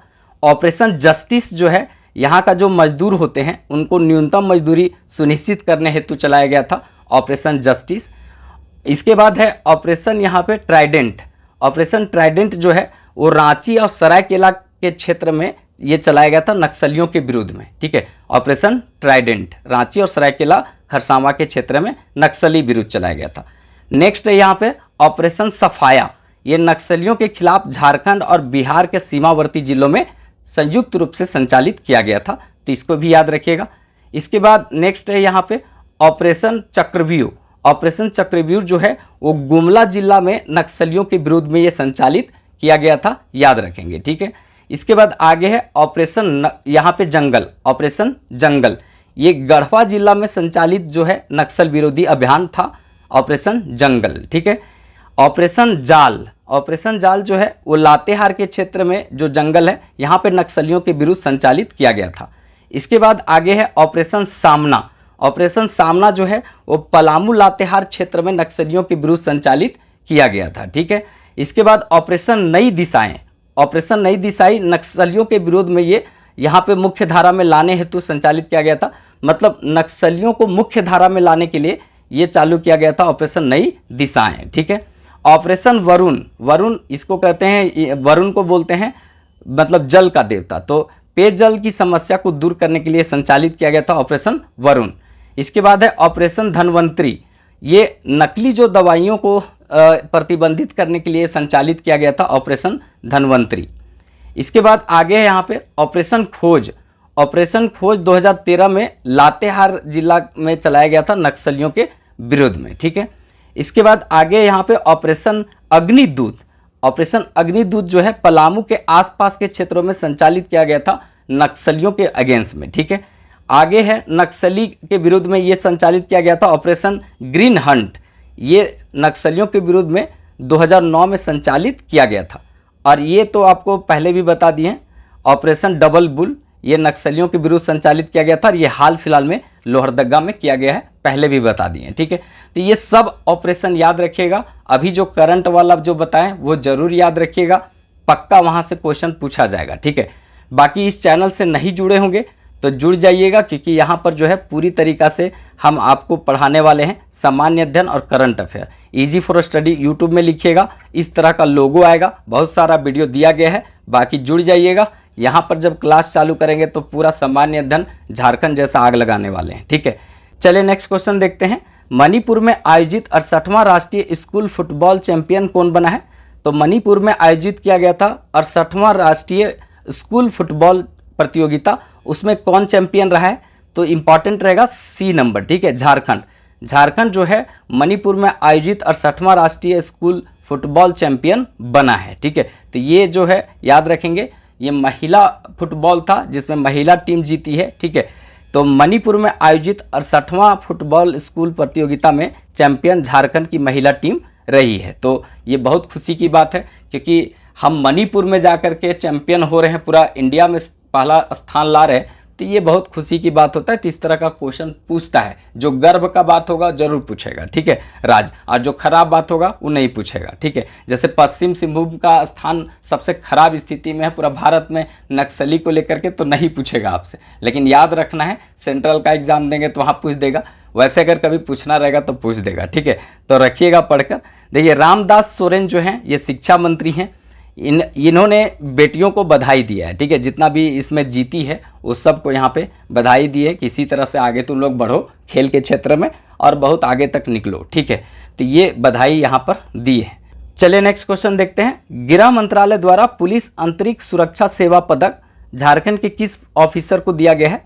तो अभी हाल में गृह मंत्रालय के द्वारा पुलिस आंतरिक सुरक्षा सेवा पदक किसको दिया गया है? तो ये याद रखेंगे यहाँ पे प्रकाश सोय। ठीक है, प्रकाश सोय ये डीएसपी हैं, इनको दिया गया है ये पुरस्कार, याद रखेंगे सी नंबर ऑप्शन होगा। देखिए रांची कोतवाली जो थाना क्षेत्र है यहाँ के डीएसपी हैं प्रकाश सोय, इनको गृह मंत्रालय के द्वारा पुलिस आंतरिक सुरक्षा सेवा पदक दिया गया है, याद रखिएगा। ठीक है, अब ये पदक इनको क्यों दिया गया है? तो ये जो है देखा जाए तो नक्सली विरोध अभियान में उत्कृष्ट प्रदर्शन करने हेतु इनको ये पुरस्कार दिया गया है। तो ये भी याद रखना इंपॉर्टेंट है, गृह मंत्री अमित शाह हैं, ये याद रखना है। ठीक है, केंद्रीय पुरस्कार सम्मान जो दिया जाता है राज्य को, ये ज़्यादा इंपॉर्टेंट रहता है, पूछे जाने की संभावना बनता है। ठीक है, एक इंपॉर्टेंट क्वेश्चन और देख लीजिए यहाँ पे, जो वन लाइनर टाइप का रहेगा। कोडरमा के पूर्व सांसद थे तिलकधारी सिंह, इनका निधन हो गया हाल फिलहाल में।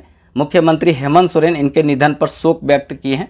अगर मुख्यमंत्री शोक व्यक्त कर रहे हैं इसका मतलब है कि वो जाने माने हस्ती थे। ठीक है, तो पूर्व सांसद थे कोडरमा के, कौन? तिलकधारी सिंह, इनका अभी निधन हो गया है, तो ये याद रखिएगा। बाकी जो है इस सीरीज से जो सुबह चलता है जरूर जुड़ जाइएगा, ठीक है। झारखंड करंट अफेयर के साथ यहाँ पे झारखंड जीके जीएस का सुपड़ा साहब। चलिए फर्स्ट क्वेश्चन देखते हैं जो बहुत महत्वपूर्ण रहेगा। हाल ही में मुख्यमंत्री हेमंत सोरेन अपनी पत्नी कल्पना सोरेन के साथ किन देशों की यात्रा पर गए हैं? अभी हाल फिलहाल में मुख्यमंत्री हेमंत सोरेन अपनी पत्नी कल्पना सोरेन के साथ किन देशों की यात्रा पर गए हैं? तो ए नंबर ऑप्शन होगा स्पेन और बी स्वीडन, दोनों देशों की यात्रा पर गए हैं, ठीक है। तो उपयुक्त दोनों याद रखेंगे, उपयुक्त दोनों मतलब सी नंबर ऑप्शन होगा, स्पेन और स्वीडन की यात्रा पर गए हैं। अब यहाँ पर क्यों गए हैं इसके बारे में हम थोड़ा विस्तार से जान लेते हैं। देखिए मुख्यमंत्री हेमंत सोरेन अपनी पत्नी गांडे विधायक, ठीक है, गांडे विधायक, गांडे कहाँ पे है? गिरिडीह में, ठीक है, गिरिडीह में विधानसभा क्षेत्र है गांडे। तो गांडे विधायक कल्पना सोरेन के साथ जो है स्पेन और स्वीडन की यात्रा पर गए हैं, ठीक है, याद रखेंगे। इसके साथ अगर देखा जाए तो मुख्य सचिव जो हैं अलका तिवारी सहित 11 बड़े अधिकारी गए हैं, ठीक है। देखिए स्वीडन और स्पेन की यात्रा कर रहे हैं तो यहाँ पे बड़े बड़े आला अधिकारियों के साथ भी कर रहे हैं, मतलब राज्य के सबसे बड़े अधिकारी मुख्य सचिव होते हैं। तो अलका तिवारी जो हैं अभी मुख्य सचिव हैं, तो ये भी गई हैं और इनके साथ 11 ऑफिसर गए हैं, मतलब इनके सहित, ठीक है। तो याद रखिएगा, इंपॉर्टेंट क्वेश्चन यहाँ से बनेगा। अब क्यों गए हैं, यहाँ पर क्या बात करेंगे, तो इसके बारे में जान लेते हैं। देखिए स्वीडन और स्पेन जाने का मुख्य उद्देश्य क्या है? तो वहाँ पर जितने भी उद्योगपति हैं उनके साथ झारखंड में जो ऊर्जा और उद्योग है उसके विकास के लिए रणनीति बनाने पर बात होगा, ठीक है। मतलब इसका विकास कैसे किया जाए, ऊर्जा का विकास कैसे किया जाए, इसके बाद उद्योग का विकास किस प्रकार से किया जाए, वहाँ के उद्योगपतियों से मिल करके बात करेंगे। इसके अलावा यहाँ पे जो परंपरागत ऊर्जा का स्रोत है, नवीकरणीय ऊर्जा का क्या संभावनाएं हो सकती है, इस पर भी बहुत सारी बातें होगा। तो इसीलिए यहाँ पे गए हैं। बाकी तो ठंडा प्रदेश है तो थोड़ा यहाँ पे गर्मी है तो उधर ठंडा में घूमेंगे भी, ठीक है, ये भी बात है। देखिए यहाँ पे स्पेन की राजधानी आपसे पूछा जाएगा, मैड्रिड, स्पेन की राजधानी मैड्रिड, ठीक है। और एक याद रखेंगे स्वीडन की राजधानी स्टॉकहोम। ये दोनों इसलिए आपको दिमाग में रखना है क्योंकि ये जो गए अभी मुख्यमंत्री, तो आपसे ऐसा भी क्वेश्चन पूछा जा सकता है कि हाल फिलहाल में स्वीडन की यात्रा पर मुख्यमंत्री हेमंत सोरेन गए थे, इनकी राजधानी कहाँ है, ठीक है, जो चर्चे में रहता है उसी का राजधानी पूछा जाता है। तो यहाँ पे स्वीडन की राजधानी स्टॉकहोम और स्पेन की राजधानी मैड्रिड, ये याद रखिएगा, अच्छा क्वेश्चन यहाँ से पूछा जाएगा। तो जितना भी एडिशनल बात हो सकता था हम यहाँ पे बताने का प्रयास किए, ठीक है। चौथी बार मुख्यमंत्री बने हैं, ठीक है, और ये चौथी बार मुख्यमंत्री बनने वाले झारखंड के पहले मुख्यमंत्री हैं कौन? ये हेमंत सोरेन, याद रखिएगा, ठीक है। 3 बार तो बहुत लोग बना है लेकिन ये जो है चौथी बार भी बन गए हैं। चलिए नेक्स्ट क्वेश्चन देखते हैं। हाल ही में हाफ ग्रीन मैराथन का आयोजन कहाँ किया जाएगा? तो हाल ही में हाफ ग्रीन मैराथन का आयोजन रांची में किया जाएगा, डी ऑप्शन होगा यहाँ पे, रांची में हाफ ग्रीन मैराथन का आयोजन किया जाएगा। अब इसके बारे में हम पूरा विस्तार से जान लेते हैं, कब किया जाएगा, पुरस्कार की राशि क्या होगा। अगर यहाँ पर करंट अफेयर बना है तो पुरस्कार की राशि बड़ा होगा तभी बना है, ठीक है, यहाँ पे 1, 2, 4 हज़ार का पुरस्कार वाला नहीं बनता है। देखिए हाफ मैराथन का जो आयोजन किया जाएगा, हाफ ग्रीन मैराथन का आयोजन, ये 27 अप्रैल को रांची में किया जाएगा, ठीक है। तो आप लोग जाकर के भाग ले सकते हैं क्योंकि इसका पुरस्कार की राशि जो है 11 लाख है, तो आप लोग जाकर के भाग ले सकते हैं। देखिए इस मैराथन का आयोजन जो है वो आत्मा प्रकाश योग केंद्र द्वारा किया जा रहा है और इसका मुख्य उद्देश्य क्या है कि प्रदूषण मुक्त रांची बनाने का यहाँ पे संदेश देना था, ठीक है। प्रदूषण मुक्त रांची बनाने का ये संदेश देगा ये मैराथन। तो याद रखिएगा इस संस्था के संस्थापक और निर्देशक कौन है? शशि भूषण कुमार हैं और इन्होंने ही बताया है कि इसमें 11 लाख रुपया तक का पुरस्कार दिया जाएगा। तो 11 लाख कम नहीं है, ठीक है। भारत रत्न, पद्मश्री, पद्म भूषण ये सब जो दिया जाता है ना, उसमें 1 रुपया नहीं दिया जाता है, यहाँ तो 11 लाख रुपया आपको मिल रहा है, ठीक है। तो यहाँ पे दौड़ने जरूर जाइएगा, ठीक है। देखिए दौड़ जो होगा 21 किलोमीटर, एक होगा आपका 10 किलोमीटर, एक 5 किलोमीटर का दौड़ होगा। एक के आदमी को 11 लाख नहीं मिलेगा, ठीक है। 21 किलोमीटर वाला में, 10 किलोमीटर वाला में, 5 किलोमीटर वाला में अलग अलग लोगों को मिलेगा। ऐसा नहीं सोचिएगा कि आप ही को मिल जाएगा एक आदमी को, ठीक है। अब इस चैनल से अगर आप नहीं जुड़े होंगे तो जुड़ जाइएगा, इजी फॉर स्टडी यूट्यूब में लिखिएगा, इस तरह का लोगो आएगा, इससे जुड़ जाइएगा। इसमें सामान्य अध्ययन, करंट अफेयर, जिस प्रकार से हम आपको झारखंड पढ़ा रहे हैं उसी तरह से यहाँ देने वाले हैं, बहुत सारा दे चुके हैं। बस आप इसमें भी सपोर्ट करेंगे तो हम यहाँ पर पूरा जो है सामान्य अध्ययन पढ़ाएंगे। चलिए नेक्स्ट क्वेश्चन देखते हैं। झारखंड में पहली बार एयर शो का आयोजन कहाँ किया गया है? अभी जो है पहली बार एयर शो का आयोजन झारखंड में किया गया है, तो कहाँ किया गया है? तो ये बी नंबर ऑप्शन होगा, ठीक है, बी नंबर ऑप्शन, रांची में पहली बार झारखंड में एयर शो का आयोजन किया गया है, ठीक है। तो ये याद रखिएगा अब कब किया गया है, तो यहाँ पर हम पूरा विस्तार से बताएंगे, ठीक है। भारतीय वायुसेना का जो है एयर शो का आयोजन यहाँ पर 19-20 अप्रैल 2025 को जो है वो रांची नामकुम स्थित खोजा टोली आर्मी मैदान में किया गया है, ठीक है। तो ये मैदान का भी नाम याद रखेंगे, ठीक है। और कब किया गया है? तो 19-20 अप्रैल को किया गया है, ठीक है। ये एयर शो था, ये पहली बार झारखंड में किया गया है, ठीक है। देखिए अब कुछ एडिशनल बात जो है यहाँ पर जान लेते हैं। एयर शो का आयोजन जो किया गया है, इस पर जो वीडियो है वो भी हम दे चुके हैं, अगर आप नहीं देखे होंगे तो आप देख लीजिएगा। 19 वाला हम वीडियो दिए हैं, ठीक है, उसमें भी बताए हैं। और इसके बाद जो है यहाँ पर भी आप देख सकते हैं यहाँ पे एयर शो का आयोजन किस तरह से किया गया है, ठीक है। चलिए देखते हैं आगे कुछ और इम्पॉर्टेंट करंट अफेयर जो रांची से बनेगा। देखिए न्यूक्लियर मॉल रांची में जो है वो बनेगा, क्योंकि प्रत्येक राज्य का कैपिटल में ये बनने का बात है, तो रांची झारखंड का कैपिटल है तो यहाँ बनेगा, ठीक है। World trade centre Ranchi Dhurwa में, ठीक है। साइंस सिटी ये रांची में, ठीक है। इसी तरह से जो है ना हम कोशिश करते हैं ज़्यादा से ज़्यादा रिलेट करके बताएं, जिससे कि आपको भूलने का चांस थोड़ा कम रहे। साइंस सेंटर धनबाद, ठीक है। और ग्रीन सिटी जो है वो HEC, जिसको कारखानों का कारखाना बोलते हैं, इसमें बना है झारखंड में, ठीक है, रांची में, ठीक है। देश का सबसे बड़ा हाईकोर्ट भवन परिषद जो है वो रांची में बना है, ठीक है। ये इतना बड़ा हाईकोर्ट है जो सुप्रीम कोर्ट से 2.5 गुना बड़ा है, ठीक है। देखिए प्रभा तारा मैदान कहाँ पे है? तो रांची में है, ठीक है। मोराबादी मैदान रांची, और खोजा टोली जो है, खोजा टोली आर्मी मैदान जो है ये भी रांची में है, जहाँ पर पहली बार झारखंड में एयर शो का आयोजन किया गया है। तो ये सब एडिशनल बात याद रखिएगा, पक्का यहाँ से क्वेश्चन बनेगा। चलिए नेक्स्ट क्वेश्चन देखते हैं। हाल ही में पलामू के किस युवा ने ड्रीम 11 में 3 करोड़ रुपया जीता है? अभी जो है हाल फिलहाल में पलामू का एक युवा जो है वो ड्रीम 11 पर 49 रुपया लगाया और 3 करोड़ जीत गया है। तो ये कौन है? तो याद रखेंगे ए नंबर ऑप्शन होगा रवि मेहता। रवि मेहता जो है वो 49 रुपया लगाए और 3 करोड़ यहाँ पर जीत गए, ठीक है। ये बताते हैं कि 5 करोड़ रुपया जो है, ये 5 लाख रुपया जो है अभी तक हम हार चुके हैं ड्रीम 11 में, और एक बार जो है 49 रुपया लगाए हैं तो यहाँ पर 3 करोड़ रुपया जीते हैं। ये खुद बताए थे, इसीलिए जोखिम का खेल है, हिसाब से आप लोग खेलिएगा। पूरा जो है झारखंडे पर ड्रीम 11 जो है वो ढरा हुआ है। अभी देखेंगे तो रवि कुमार पलामू के हैं, जीत गए हैं 3 करोड़, और ये जो शाहिद हैं ये चतरा के हैं, ठीक है। पलामू से ही लगता है चतरा, तो ये भी झारखंड में है। और यहाँ पर भी ये दर्जी थे, 49 रुपया लगा करके 3 करोड़ ये भी जीते हैं, ठीक है, कुछ दिन पहले ही। तो चतरा के भी एक व्यक्ति जीते हैं शाहिद, ठीक है, एक पैसे से दर्जी थे, और इसी से लगने वाला पलामू के रवि मेहता भी जीते हैं। तो 2-2 लोग यहाँ पर जीते हैं। लेकिन अभी हाल में पूछा गया है तो पलामू के रवि कुमार जो है, रवि मेहता, ये ड्रीम 11 पर 49 रुपया लगाकर 3 करोड़ रुपया जीते हैं। इसके पहले जो है चतरा के दर्जी हैं शाहिद, तो ये जीते हैं कितना रुपया? तो ये 49 रुपया लगाकर ये भी 3 करोड़ जीते हैं ड्रीम 11 में।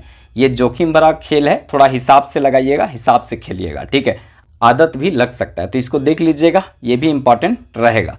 चलिए नेक्स्ट क्वेश्चन देखते हैं। हाल ही में किस नागपुरी साहित्यकार का निधन हो गया है? तो अभी हाल फिलहाल में एक नागपुरी साहित्यकार का निधन हो गया है। कौन है? तो राम प्रसाद, ए नंबर ऑप्शन होगा, डॉक्टर राम प्रसाद का निधन हो गया है। देखिए हाल में जो है नागपुरी साहित्यकार डॉक्टर राम प्रसाद का निधन हो गया है, याद रखिएगा। और एक और इम्पॉर्टेंट है जो बहुत बड़ा क्षति झारखंड के लिए हुआ है, खड़िया भाषा में लिखती थी, साहित्यकार थी ये, ठीक है, रोज करकेट्टा, इनका भी 84 वर्ष में निधन हो गया है। इसके पहले वाला वीडियो में हम रोज करकेट्टा के बारे में पूरा विस्तार से बताए हैं, वहाँ जाकर देख लीजिएगा। पाघा जोरे जोरे रे घाटो, इस तरह का लेखन की शैली है इनका, ठीक है। और थोड़ा सा अलग टाइप का नाम होता है, हम पूरा डिटेल से बहुत सारा बताए हैं, JPSC में इसको पूछा गया था, ठीक है। रोज करकेट्टा से 1-2 बुक का नाम पक्का पूछा जाता है, ठीक है। तो ये देख लीजिएगा, इसके पहले वाला वीडियो में हम पूरा विस्तार से दिए हैं, ठीक है। तो इनका भी अभी हाल फिलहाल में निधन हुआ है। अब कुछ और देख लेते हैं, वन लाइनर टाइप का करंट अफेयर। देखिए रांची में खोला जाएगा यहाँ पे मल्टी स्पोर्ट ट्रेनिंग सेंटर, ठीक है। अब मल्टी स्पोर्ट ट्रेनिंग सेंटर का मतलब एक खेल के साथ बहुत सारा खेल जो है वहाँ एक जगह पर होगा, उसका ट्रेनिंग करवाया जाएगा। जैसे long ball tennis, long ball हो गया, उसके बाद राइफल शूटिंग हो गया, ठीक है, तीरंदाजी हो गया, बैडमिंटन हो गया, ठीक है। इसका पूरा तरीका से यहाँ पे ट्रेनिंग दिया जाएगा, इसीलिए इसका नाम है मल्टी स्पोर्ट ट्रेनिंग सेंटर। ये रांची में खुलेगा। अब राजधानी है तो जरूरी है भाई एक जगह पर बहुत सारा खेल जो है एक साथ लोग खेलेंगे, ठीक है। देखिए आगे देखते हैं, एक और इम्पॉर्टेंट करंट अफेयर है, इसको भी देख लीजिएगा। डॉक्टर शशि बाला सिंह को रिम्स का अंतरिम प्रभारी निर्देशक बनाया गया है। ये जो अभी आप लोग जानते होंगे इरफान अंसारी स्वास्थ्य मंत्री, वही जो है इनको बनाए हैं अंतरिम प्रभारी निर्देशक, ठीक है, डॉक्टर शशि बाला सिंह को, ठीक है। तो ये याद रखिएगा। इस तरह का जो कंटेंट कैसा लगता है एक लाइक करके ज़रूर बताइएगा अगर वीडियो अच्छा लगे तो, क्योंकि इससे यही समझ में आता है कि आपको कंटेंट पसंद आ रहा है, हम जो बताने की कोशिश कर रहे हैं वो आपको समझ में आ रहा है, इससे मोटिवेशन भी मिलता है। बस यही बात होता है इसमें। बाकी चैनल सब्सक्राइब नहीं किए होंगे तो कर लीजिएगा, क्योंकि झारखंड पुलिस, उत्पाद पुलिस, क्षेत्रीय कार्यकर्ता, जेपीएससी, दरोगा, सब के लिए पूरा तरीका से यहाँ हम क्लास कराने वाले हैं, ठीक है। तो जुड़ जाइएगा और अपने ज़रूरतमंद दोस्तों को थोड़ा शेयर कर दीजिएगा। चलिए फर्स्ट क्वेश्चन देखते हैं जो बहुत महत्वपूर्ण रहेगा। हाल ही में मुख्यमंत्री हेमंत सोरेन अपनी पत्नी कल्पना सोरेन के साथ किन देशों की यात्रा पर गए हैं? अभी हाल फिलहाल में मुख्यमंत्री हेमंत सोरेन अपनी पत्नी कल्पना सोरेन के साथ किन देशों की यात्रा पर गए हैं? तो ए नंबर ऑप्शन होगा स्पेन और बी स्वीडन, दोनों देशों की यात्रा पर गए हैं, ठीक है। तो उपयुक्त दोनों याद रखेंगे, उपयुक्त दोनों मतलब सी नंबर ऑप्शन होगा, स्पेन और स्वीडन की यात्रा पर गए हैं। अब यहाँ पर क्यों गए हैं इसके बारे में हम थोड़ा विस्तार से जान लेते हैं। देखिए मुख्यमंत्री हेमंत सोरेन अपनी पत्नी गांडे विधायक, ठीक है, गांडे विधायक, गांडे कहाँ पे है? गिरिडीह में, ठीक है, गिरिडीह में विधानसभा क्षेत्र है गांडे। तो गांडे विधायक कल्पना सोरेन के साथ जो है स्पेन और स्वीडन की यात्रा पर गए हैं, ठीक है, याद रखेंगे। इसके साथ अगर देखा जाए तो मुख्य सचिव जो हैं अलका तिवारी सहित 11 बड़े अधिकारी गए हैं, ठीक है। देखिए स्वीडन और स्पेन की यात्रा कर रहे हैं तो यहाँ पे बड़े बड़े आला अधिकारियों के साथ भी कर रहे हैं, मतलब राज्य के सबसे बड़े अधिकारी मुख्य सचिव होते हैं। तो अलका तिवारी जो हैं अभी मुख्य सचिव हैं, तो ये भी गई हैं और इनके साथ 11 ऑफिसर गए हैं, मतलब इनके सहित, ठीक है। तो याद रखिएगा, इंपॉर्टेंट क्वेश्चन यहाँ से बनेगा। अब क्यों गए हैं, यहाँ पर क्या बात करेंगे, तो इसके बारे में जान लेते हैं। देखिए स्वीडन और स्पेन जाने का मुख्य उद्देश्य क्या है? तो वहाँ पर जितने भी उद्योगपति हैं उनके साथ झारखंड में जो ऊर्जा और उद्योग है उसके विकास के लिए रणनीति बनाने पर बात होगा, ठीक है। मतलब इसका विकास कैसे किया जाए, ऊर्जा का विकास कैसे किया जाए, इसके बाद उद्योग का विकास किस प्रकार से किया जाए, वहाँ के उद्योगपतियों से मिल करके बात करेंगे। इसके अलावा यहाँ पे जो परंपरागत ऊर्जा का स्रोत है, नवीकरणीय ऊर्जा का क्या संभावनाएं हो सकती है, इस पर भी बहुत सारी बातें होगा। तो इसीलिए यहाँ पे गए हैं। बाकी तो ठंडा प्रदेश है तो थोड़ा यहाँ पे गर्मी है तो उधर ठंडा में घूमेंगे भी, ठीक है, ये भी बात है। देखिए यहाँ पे स्पेन की राजधानी आपसे पूछा जाएगा, मैड्रिड, स्पेन की राजधानी मैड्रिड, ठीक है। और एक याद रखेंगे स्वीडन की राजधानी स्टॉकहोम। ये दोनों इसलिए आपको दिमाग में रखना है क्योंकि ये जो गए अभी मुख्यमंत्री, तो आपसे ऐसा भी क्वेश्चन पूछा जा सकता है कि हाल फिलहाल में स्वीडन की यात्रा पर मुख्यमंत्री हेमंत सोरेन गए थे, इनकी राजधानी कहाँ है, ठीक है, जो चर्चे में रहता है उसी का राजधानी पूछा जाता है। तो यहाँ पे स्वीडन की राजधानी स्टॉकहोम और स्पेन की राजधानी मैड्रिड, ये याद रखिएगा, अच्छा क्वेश्चन यहाँ से पूछा जाएगा। तो जितना भी एडिशनल बात हो सकता था हम यहाँ पे बताने का प्रयास किए, ठीक है। चौथी बार मुख्यमंत्री बने हैं, ठीक है, और ये चौथी बार मुख्यमंत्री बनने वाले झारखंड के पहले मुख्यमंत्री हैं कौन? ये हेमंत सोरेन, याद रखिएगा, ठीक है। 3 बार तो बहुत लोग बना है लेकिन ये जो है चौथी बार भी बन गए हैं। चलिए नेक्स्ट क्वेश्चन देखते हैं। हाल ही में हाफ ग्रीन मैराथन का आयोजन कहाँ किया जाएगा? तो हाल ही में हाफ ग्रीन मैराथन का आयोजन रांची में किया जाएगा, डी ऑप्शन होगा यहाँ पे, रांची में हाफ ग्रीन मैराथन का आयोजन किया जाएगा। अब इसके बारे में हम पूरा विस्तार से जान लेते हैं, कब किया जाएगा, पुरस्कार की राशि क्या होगा। अगर यहाँ पर करंट अफेयर बना है तो पुरस्कार की राशि बड़ा होगा तभी बना है, ठीक है। यहाँ पे 1-2-4 हज़ार का पुरस्कार वाला नहीं बनता है। देखिए हाफ मैराथन का जो आयोजन किया जाएगा, हाफ ग्रीन मैराथन का आयोजन, ये 27 अप्रैल को रांची में किया जाएगा, ठीक है। तो आप लोग जाकर के भाग ले सकते हैं क्योंकि इसका पुरस्कार की राशि जो है 11 लाख है, तो आप लोग जाकर के भाग ले सकते हैं। देखिए इस मैराथन का आयोजन जो है वो आत्मा प्रकाश योग केंद्र द्वारा किया जा रहा है और इसका मुख्य उद्देश्य क्या है कि प्रदूषण मुक्त रांची बनाने का यहाँ पे संदेश देना था, ठीक है। प्रदूषण मुक्त रांची बनाने का ये संदेश देगा ये मैराथन। तो याद रखिएगा, इस संस्था के संस्थापक और निर्देशक कौन है? शशि भूषण कुमार हैं, और इन्होंने ही बताया है कि इसमें 11 लाख रुपया तक का पुरस्कार दिया जाएगा। तो 11 लाख कम नहीं है, ठीक है। भारत रत्न, पद्मश्री, पद्म भूषण ये सब जो दिया जाता है ना, उसमें 1 रुपया नहीं दिया जाता है। यहाँ तो 11 लाख रुपया आपको मिल रहा है, ठीक है। तो यहाँ पे दौड़ने जरूर जाइएगा, ठीक है। देखिए, दौड़ जो होगा 21 किलोमीटर, एक होगा आपका 10 किलोमीटर, एक 5 किलोमीटर का दौड़ होगा। एक के आदमी को 11 लाख नहीं मिलेगा, ठीक है। 21 किलोमीटर वाला में, 10 किलोमीटर वाला में, 5 किलोमीटर वाला में अलग अलग लोगों को मिलेगा। ऐसा नहीं सोचिएगा कि आप ही को मिल जाएगा एक आदमी को, ठीक है। अब इस चैनल से अगर आप नहीं जुड़े होंगे तो जुड़ जाइएगा। इजी फॉर स्टडी यूट्यूब में लिखिएगा, इस तरह का लोगो आएगा, इससे जुड़ जाइएगा। इसमें सामान्य अध्ययन, करंट अफेयर, जिस प्रकार से हम आपको झारखंड पढ़ा रहे हैं उसी तरह से यहाँ देने वाले हैं। बहुत सारा दे चुके हैं, बस आप इसमें भी सपोर्ट करेंगे तो हम यहाँ पर पूरा जो है सामान्य अध्ययन पढ़ाएंगे। चलिए नेक्स्ट क्वेश्चन देखते हैं। झारखंड में पहली बार एयर शो का आयोजन कहाँ किया गया है? अभी जो है पहली बार एयर शो का आयोजन झारखंड में किया गया है, तो कहाँ किया गया है? तो ये बी नंबर ऑप्शन होगा, ठीक है। बी नंबर ऑप्शन, रांची में पहली बार झारखंड में एयर शो का आयोजन किया गया है, ठीक है। तो ये याद रखिएगा। अब कब किया गया है तो यहाँ पर हम पूरा विस्तार से बताएंगे, ठीक है। भारतीय वायुसेना का जो है एयर शो का आयोजन यहाँ पर 19-20 अप्रैल 2025 को जो है वो रांची नामकुम स्थित खोजा टोली आर्मी मैदान में किया गया है, ठीक है। तो ये मैदान का भी नाम याद रखेंगे, ठीक है। और कब किया गया है? 19-20 अप्रैल को किया गया है, ठीक है। ये एयर शो था, ये पहली बार झारखंड में किया गया है, ठीक है। देखिए, अब कुछ एडिशनल बात जो है यहाँ पर जान लेते हैं। एयर शो का आयोजन जो किया गया है, इस पर जो वीडियो है वो भी हम दे चुके हैं। अगर आप नहीं देखे होंगे तो आप देख लीजिएगा, 19 वाला हम वीडियो दिए हैं, ठीक है, उसमें भी बताए हैं। और इसके बाद जो है यहाँ पर भी आप देख सकते हैं यहाँ पे एयर शो का आयोजन किस तरह से किया गया है, ठीक है। चलिए देखते हैं आगे कुछ और इम्पॉर्टेंट करंट अफेयर जो रांची से बनेगा। देखिए, न्यूक्लियर मॉल रांची में जो है वो बनेगा, क्योंकि प्रत्येक राज्य का कैपिटल में ये बनने का बात है, तो रांची झारखंड का कैपिटल है तो यहाँ बनेगा, ठीक है।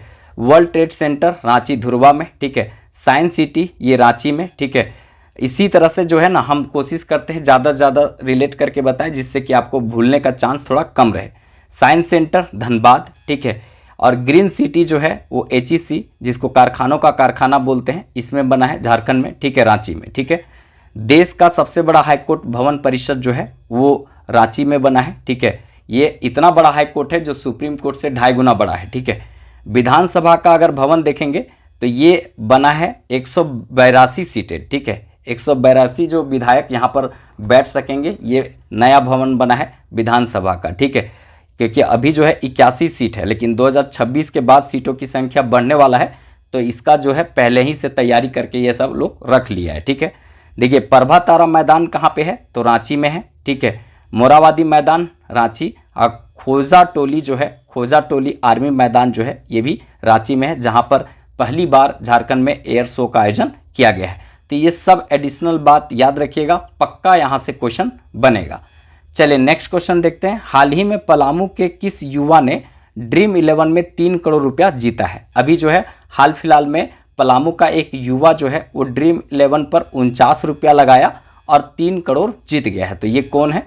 तो याद रखेंगे, ए नंबर ऑप्शन होगा रवि मेहता। रवि मेहता जो है वो 49 रुपया लगाए और 3 करोड़ यहाँ पर जीत गए, ठीक है। ये बताते हैं कि 5 करोड़ रुपया जो है, ये 5 लाख रुपया जो है अभी तक हम हार चुके हैं ड्रीम 11 में, और एक बार जो है 49 रुपया लगाए हैं तो यहाँ पर 3 करोड़ रुपया जीते हैं। ये खुद बताए थे, इसीलिए जोखिम का खेल है, हिसाब से आप लोग खेलिएगा। पूरा जो है झारखंडे पर ड्रीम 11 जो है वो ढरा हुआ है। अभी देखेंगे तो रवि कुमार पलामू के हैं, जीत गए हैं 3 करोड़, और ये जो शाहिद हैं ये चतरा के हैं, ठीक है। पलामू से ही लगता है चतरा, तो ये भी झारखंड में है। और यहाँ पर भी ये दर्जी थे, 49 रुपया लगा करके 3 करोड़ ये भी जीते हैं, ठीक है, कुछ दिन पहले ही। तो चतरा के भी एक व्यक्ति जीते हैं शाहिद, ठीक है, एक पैसे से दर्जी थे। और इसी से लगने वाला पलामू के रवि मेहता भी जीते हैं। तो 2-2 लोग यहाँ पर जीते हैं। लेकिन अभी हाल में पूछा गया है तो पलामू के रवि कुमार जो है, रवि मेहता, ये ड्रीम 11 पर 49 रुपया लगाकर 3 करोड़ रुपया जीते हैं। इसके पहले जो है चतरा के दर्जी हैं शाहिद, तो ये जीते हैं कितना रुपया? तो ये 49 रुपया लगाकर ये भी 3 करोड़ जीते हैं ड्रीम 11 में। ये जोखिम भरा खेल है, थोड़ा हिसाब से लगाइएगा, हिसाब से खेलिएगा, ठीक है। आदत भी लग सकता है, तो इसको देख लीजिएगा, ये भी इंपॉर्टेंट रहेगा। चलिए नेक्स्ट क्वेश्चन देखते हैं। हाल ही में किस नागपुरी साहित्यकार का निधन हो गया है? तो अभी हाल फिलहाल में एक नागपुरी साहित्यकार का निधन हो गया है। कौन है? तो राम प्रसाद, ए नंबर ऑप्शन होगा, डॉक्टर राम प्रसाद का निधन हो गया है। देखिए हाल में जो है नागपुरी साहित्यकार डॉक्टर राम प्रसाद का निधन हो गया है, याद रखिएगा। और एक और इम्पॉर्टेंट है जो बहुत बड़ा क्षति झारखंड के लिए हुआ है, खड़िया भाषा में लिखती थी, साहित्यकार थी ये, ठीक है, रोज करकेट्टा, इनका भी 84 वर्ष में निधन हो गया है। इसके पहले वाला वीडियो में हम रोज करकेट्टा के बारे में पूरा विस्तार से बताए हैं, वहाँ जाकर देख लीजिएगा। पाघा जोरे जोरे रे घाटो, इस तरह का लेखन की शैली है इनका, ठीक है। और थोड़ा सा अलग टाइप का नाम होता है, हम पूरा डिटेल से बहुत सारा बताए हैं, जेपीएससी में इसको पूछा गया था, ठीक है। रोज करकेट्टा से एक दो बुक का नाम पक्का पूछा जाता है, ठीक है। तो ये देख लीजिएगा, इसके पहले वाला वीडियो में हम पूरा विस्तार से दिए हैं, ठीक है। तो इनका भी अभी हाल फिलहाल में निधन हुआ है। अब कुछ और देख लेते हैं, वन लाइनर टाइप का करंट अफेयर। देखिए रांची में खोला जाएगा यहाँ पे मल्टी स्पोर्ट ट्रेनिंग सेंटर, ठीक है। अब मल्टी स्पोर्ट ट्रेनिंग सेंटर का मतलब एक खेल के साथ बहुत सारा खेल जो है वहाँ एक जगह पर होगा, उसका ट्रेनिंग करवाया जाएगा। जैसे long ball tennis, long ball हो गया, उसके बाद राइफल शूटिंग हो गया, ठीक है, तीरंदाजी हो गया, बैडमिंटन हो गया, ठीक है। इसका पूरा तरीका से यहाँ पे ट्रेनिंग दिया जाएगा, इसीलिए इसका नाम है मल्टी स्पोर्ट ट्रेनिंग सेंटर। ये रांची में खुलेगा। अब राजधानी है तो जरूरी है भाई, एक जगह पर बहुत सारा खेल जो है एक साथ लोग खेलेंगे, ठीक है। देखिए आगे देखते हैं, एक और इम्पॉर्टेंट करंट अफेयर है, इसको भी देख लीजिएगा। डॉक्टर शशि बाला सिंह को रिम्स का अंतरिम प्रभारी निर्देशक बनाया गया है। ये जो अभी आप लोग जानते होंगे इरफान अंसारी स्वास्थ्य मंत्री, वही जो है इनको बनाए हैं अंतरिम प्रभारी निर्देशक, ठीक है, डॉक्टर शशि बाला सिंह को, ठीक है। तो ये याद रखिएगा। इस तरह का जो कंटेंट कैसा लगता है एक लाइक करके ज़रूर बताइएगा अगर वीडियो अच्छा लगे तो, क्योंकि इससे यही समझ में आता है कि आपको कंटेंट पसंद आ रहा है, हम जो बताने की कोशिश कर रहे हैं वो आपको समझ में आ रहा है, इससे मोटिवेशन भी मिलता है। चलिए फर्स्ट क्वेश्चन देखते हैं जो बहुत महत्वपूर्ण रहेगा। हाल ही में भारतीय महिला हॉकी टीम में कितने झारखंड के खिलाड़ियों का चयन किया गया है? हाल ही में झारखंड के खिलाड़ियों का चयन भारतीय महिला हॉकी टीम में किया गया है, तो कितने खिलाड़ियों का चयन किया गया है? तो 5 खिलाड़ियों का चयन किया गया है, सी नंबर ऑप्शन होगा, याद रखिएगा। अब ये 5 खिलाड़ी कौन कौन हैं इसको हमको देखना जरूरी है, क्योंकि यहाँ से पूछा जाएगा कि निम्न में से कौन सा खिलाड़ी का संबंध हॉकी से है, क्रिकेट से है, फुटबॉल से है, ठीक है, ये पूछा जाता है, तो इसको याद करना है। देखिए हाल ही में ऑस्ट्रेलिया के दौरा के लिए भारतीय महिला हॉकी टीम में 5 झारखंडी खिलाड़ियों का चयन किया गया। अब ये कौन कौन है? सलीमा टेट्टे, ठीक है, सबसे इंपॉर्टेंट नाम याद रखेंगे, सलीमा टेट्टे, ये भारतीय महिला हॉकी टीम की कैप्टन है, ठीक है, कप्तान है सलीमा टेट्टे, याद रखिएगा। दीपिका सोरेन, दीपिका सोरेन जो है ये हॉकी खेल से संबंधित हैं, ठीक है। उसके बाद यहाँ पे ब्यूटी डुंगडुंग और अंजना डुंगडुंग, ठीक है, याद रखेंगे, ब्यूटी डुंगडुंग, अंजना डुंगडुंग। इसके बाद यहाँ पे महिमा टेट्टे, ये 5 खिलाड़ी जो हैं इनका चयन किया गया है हॉकी टीम में, भारतीय महिला हॉकी टीम में, याद रखिएगा। ये पाँचों किससे संबंधित हैं? तो ये संबंधित है हॉकी से, ठीक है। इसके बाद कुछ अन्य चर्चित खिलाड़ी को लिए हैं जो बहुत ज़्यादा चर्चे में रहे हैं, ठीक है, इसको याद रखना जरूरी है। देखिए रोविन मिंज, ये क्रिकेट खेलते हैं, रोविन मिंज क्रिकेट खेलते हैं, ये आदिवासी क्रिकेटर हैं, ठीक है, और ये जो है अभी मुंबई इंडियन की तरफ से खेलते हैं, इनको याद रखना है। फिर इसके बाद दीपिका कुमारी तीरंदाज खेलती हैं, ठीक है, आर्चरी खेलती हैं, याद रखेंगे, एक समय नंबर 1 थी, गोल्डन गर्ल्स के नाम से इनको जाना जाता है, ठीक है। इसके बाद आगे देखते हैं प्रेमलता अग्रवाल। ये प्रेमलता अग्रवाल कौन है? तो ये पर्वतारोही हैं, 48 साल की उम्र में एवरेस्ट पर चढ़ी थी, ठीक है, तो सबसे अधिक उम्र में चढ़ने वाली ये महिला थी, ये प्रेमलता अग्रवाल, ठीक है। पूर्णिमा महतो, ये आर्चरी टीम की कोच हैं, ठीक है, इंडिया टीम में आर्चरी का कोच जो है वो कौन है? पूर्णिमा महतो। 2024 में इनको चामी मुर्मू के साथ जो है पद्मश्री पुरस्कार मिला था, याद रखना है, ठीक है। महेंद्र सिंह धोनी, ये जो है पहला झारखंड के अंतर्राष्ट्रीय स्तर पर खेलने वाले, क्रिकेट खेलने वाले ये खिलाड़ी हैं, ठीक है, और सबसे सफलतम कैप्टन भी हैं। 2011 का वर्ल्ड कप ये जीतवाए थे, ठीक है। उसके बाद जो है 2007 में पहला T20 वर्ल्ड कप हुआ था, इसको भी, ये पहला वर्ल्ड कप जो है T20 का ये भारत ही जीता था, तो ये सब थोड़ा थोड़ा याद रखेंगे। अभी देखिए यहाँ पे 2025 में जो IPL हो रहा है उसमें चेन्नई सुपर किंग जो है बहुत अच्छा परफॉर्मेंस नहीं कर रही है, तो ये थोड़ा सा ध्यान में रखिएगा। यहाँ पे अभी इनका चर्चा बहुत हो रहा है, ठीक है। सबसे नीचे अभी चेन्नई सुपर किंग चल रहा है 2025 में। हालांकि 5 बार जो है ये आईपीएल जीत चुका है, ठीक है। उसके बाद जो है अभी 2025 में खराब परफॉर्मेंस के बाद लोग यहाँ बहुत सारा कुछ अलग अलग बातें बोल रहे हैं लोग, तो ये थोड़ा सा ध्यान में रखेंगे। अच्छा क्वेश्चन यहाँ से पूछा जा सकता है। चलिए नेक्स्ट क्वेश्चन देखते हैं। भारतीय वायुसेना का एयर शो का आयोजन कहाँ किया जा रहा है? तो भारतीय वायुसेना का एयर शो का आयोजन कहाँ किया जा रहा है? तो ए नंबर ऑप्शन होगा, रांची में किया जा रहा है। अब रांची में कहाँ किया जा रहा है इसको भी हम देखेंगे, पूरा विस्तार से रांची के बारे में भी कुछ देखेंगे। रांची कब जिला बना था? 1899 में बना था, याद रखेंगे, ठीक है। यहाँ से भी क्वेश्चन पूछा जाता है। रांची को अन्य किस नाम से जानते हैं? तो इसको विल्किंसनगंज, किशुनपुर, फिर झारखंड का स्विट्जरलैंड, इसके अलावा देखेंगे शहीदों की नगरी, झरनों का शहर, सब किसको कहते हैं? तो रांची को कहते हैं। देखिए भारतीय वायुसेना का जो एयर शो का आयोजन जो है वो रांची का नामकुम स्थित एक यहाँ पे मैदान है आर्मी का, इसका नाम है खोजा टोली, ठीक है। खोजा टोली आर्मी मैदान में किया जा रहा है, तो याद रखिएगा। अच्छा क्वेश्चन पूछा जा सकता है कभी। देखिए ये मैदान जो फेमस हो गया है, तो आपसे पूछा जाएगा खोजा टोली आर्मी मैदान कहाँ पे है? तो ये रांची में है, ठीक है। इस तरह से भी क्वेश्चन बनता है, याद रखना है। चलिए कुछ और देख लेते हैं रांची से महत्वपूर्ण करंट अफेयर जो सीधे एग्जाम में पूछा जाएगा। देखिए यहाँ पे सबसे इंपॉर्टेंट बनेगा झारखंड का एकमात्र न्यूक्लियर मॉल। ये जो है प्रत्येक राज्य में कैपिटल जो राजधानी होता है वहाँ पर न्यूक्लियर मॉल जो है बनाने की बात की गई है, तो ये न्यूक्लियर मॉल जो है रांची में बनेगा, ठीक है। इसके बाद वर्ल्ड ट्रेड सेंटर, रांची में वर्ल्ड ट्रेड सेंटर का निर्माण कहाँ हो रहा है? तो ये धुरवा रांची में हो रहा है, ये भी क्वेश्चन पूछा जाएगा। देखिए साइंस सिटी का कहाँ बन रहा है? तो ये रांची में बन रहा है। लेकिन कभी पूछे साइंस सेंटर का निर्माण कहाँ किया जा रहा है? धनबाद में। साइंस सेंटर धनबाद और साइंस सिटी रांची, ठीक है।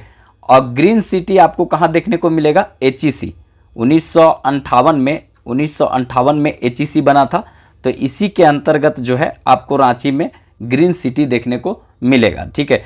तो ये सब एडिशनल बात थोड़ा थोड़ा याद रखना है।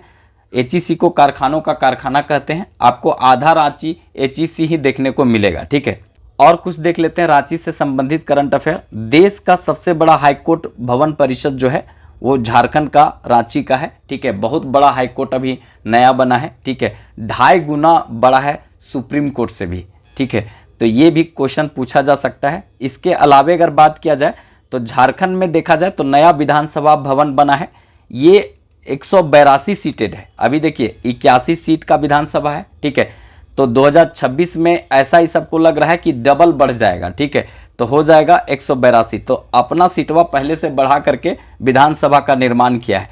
अभी जो नया भवन बना है विधानसभा का वो 182 सीटेड है, इसको ध्यान में रखना है, जहाँ पर विधायक लोग बैठेंगे, क्योंकि सबको लग रहा है कि 2026 में इसकी संख्या बढ़ने वाली है, ठीक है। देखिए कुछ मैदान देख लेते हैं रांची से जहाँ से अच्छा क्वेश्चन पूछा जाएगा। प्रभा तारा मैदान कहाँ पे है? तो ये रांची में है, प्रभा तारा मैदान रांची में है। मोराबादी मैदान भी रांची में है और खोजा टोली आर्मी मैदान रांची में है, नामकुम में, ठीक है। तो यहाँ से भी क्वेश्चन पूछा जा सकता है। तो ये थोड़ी थोड़ी बातें जो है एडिशनल, इसको याद रखना है, यहाँ से सीधे तौर पर आपसे क्वेश्चन पूछा जाएगा, ठीक है। वीडियो अच्छा लगे तो एक लाइक जरूर कर दीजिएगा। चैनल सब्सक्राइब नहीं किए होंगे तो कर लीजिएगा, क्योंकि झारखंड पुलिस, उत्पाद पुलिस, इसके बाद क्षेत्रीय कार्यकर्ता, सब के लिए यहाँ पर पूरा क्लास करवाने वाले हैं। जेपीएससी, दरोगा, सब के लिए क्लास होगा। अब पूरा क्लास यूट्यूब पर देंगे, तो आप लोग साथ दीजिएगा, तो हम क्लास की संख्या डबल कर देंगे, सुबह शाम कर देंगे। बस आप लोग थोड़ा सपोर्ट कीजिएगा। चलिए नेक्स्ट क्वेश्चन देखते हैं जो बहुत महत्वपूर्ण रहेगा, एकदम VVI लिख लीजिए। ये क्वेश्चन VVI है आप लोग के लिए, ठीक है। हाल ही में बहुचर्चित लेखिका रोज करकेट्टा का निधन हो गया, यह झारखंड के किस जिला से संबंधित थी? ठीक है, VVI क्वेश्चन है, एकदम लिख लीजिए। कोई भी एग्जाम दीजिएगा तो यहाँ से पक्का क्वेश्चन छपेगा। इनका रोज करकेट्टा का पुस्तक कोई भी एग्जाम देंगे तो पूछता था, हमेशा पूछता था। अब तो इनका निधन हो गया तो और पूछेगा, ठीक है। तो रोज करकेट्टा का संबंध झारखंड के किस जिला से है? तो याद रखिएगा, सिमडेगा से संबंधित है।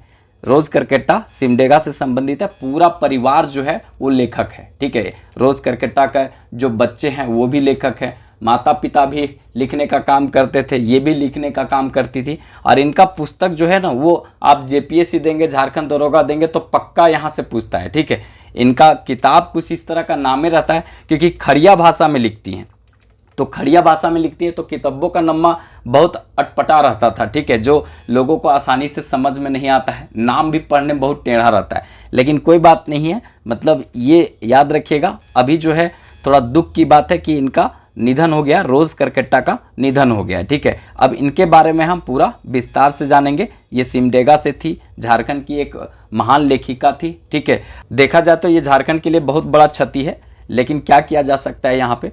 देखिए, हाल ही में झारखंड के सिमडेगा की बहुचर्चित लेखिका रोज करकेट्टा का निधन हो गया, ठीक है। अब इनके बारे में हम जान लेते हैं। यहाँ से भी क्वेश्चन पक्का बनेगा, एकदम बीबीआई लिख लीजिए यहाँ से, ठीक है। ऐसे अलग से रोज करकेट्टा का जो पुस्तक लेखक सब करवा देंगे, यहाँ भी बहुत सारा लिए हैं वैसे, ठीक है। देखिए, रोज करकेट्टा, इनका जन्म कब हुआ था तो 5 दिसंबर 1940 को, 5 दिसंबर 1940 को इनका जन्म हुआ था। इनका जन्म देखे तो कहाँ हुआ था तो जन्म सिमडेगा झारखंड में हुआ था। सिमडेगा को खेलों का नर्सरी कहते हैं, ठीक है। माता का नाम याद रखिएगा मारिया करकेट्टा, माता का नाम मारिया करकेट्टा। पिता का नाम जो है वो प्यारा करकेट्टा, पिता का नाम प्यारा करकेट्टा था। मृत्यु कब हुआ है तो 17 अप्रैल 2025 को, 17 अप्रैल 2025 को इनका निधन हो गया। झारखंड का एक बहुत बड़ा क्षति हुआ है, ठीक है।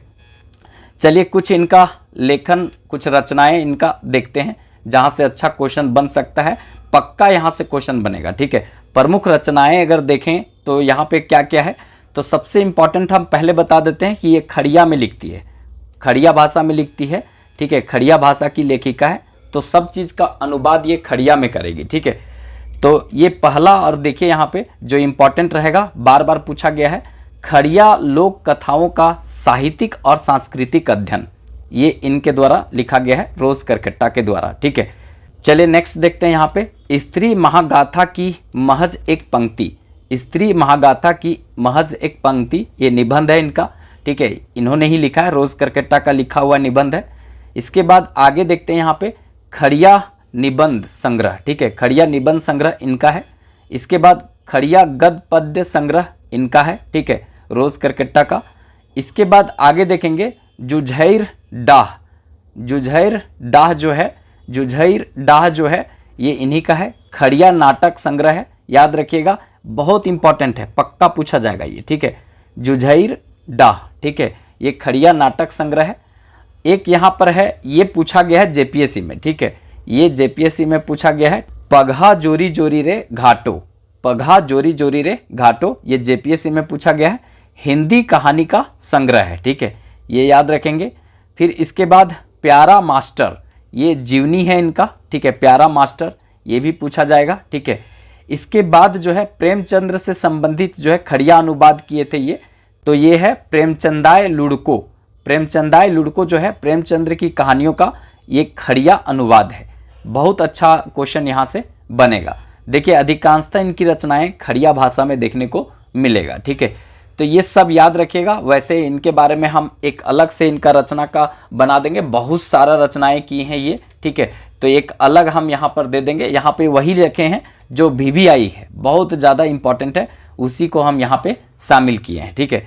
बाकी इस चैनल से नहीं जुड़े होंगे तो जुड़ जाइएगा, इजी फॉर स्टडी यूट्यूब में लिखिएगा, इस तरह का लोगो आएगा, तो इससे जुड़ जाइएगा। ये चैनल में आपको सामान्य अध्ययन और करंट अफेयर नेशनल इंटरनेशनल देखने को मिलेगा। जो चैनल पर अभी आप देख रहे हैं वो झारखंड के लिए समर्पित है, लेकिन यहाँ पर हम पूरा काम करने वाले हैं सामान्य अध्ययन पर, क्योंकि सामान्य अध्ययन भी आपको पढ़ना जरूरी है झारखंड के साथ साथ। तो हम वैसा ही कोशिश करेंगे जैसा आपका झारखंड कंटेंट दे रहे हैं उसी तरह से यहाँ देने का प्रयास करेंगे, ठीक है।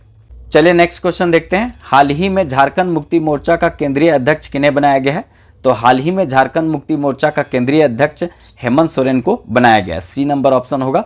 जेएमएम के अभी नए अध्यक्ष बने हैं, केंद्रीय अध्यक्ष, वो कौन बने हैं? तो हेमंत सोरेन बने हैं। इसके पहले जो है शिबू सोरेन थे, लेकिन अभी जो है हेमंत सोरेन को बनाया गया है। तो अच्छा क्वेश्चन बनेगा क्योंकि अभी सत्ता में है ये पार्टी, ठीक है। तो आपसे यहाँ क्वेश्चन पूछा जाएगा, ठीक है।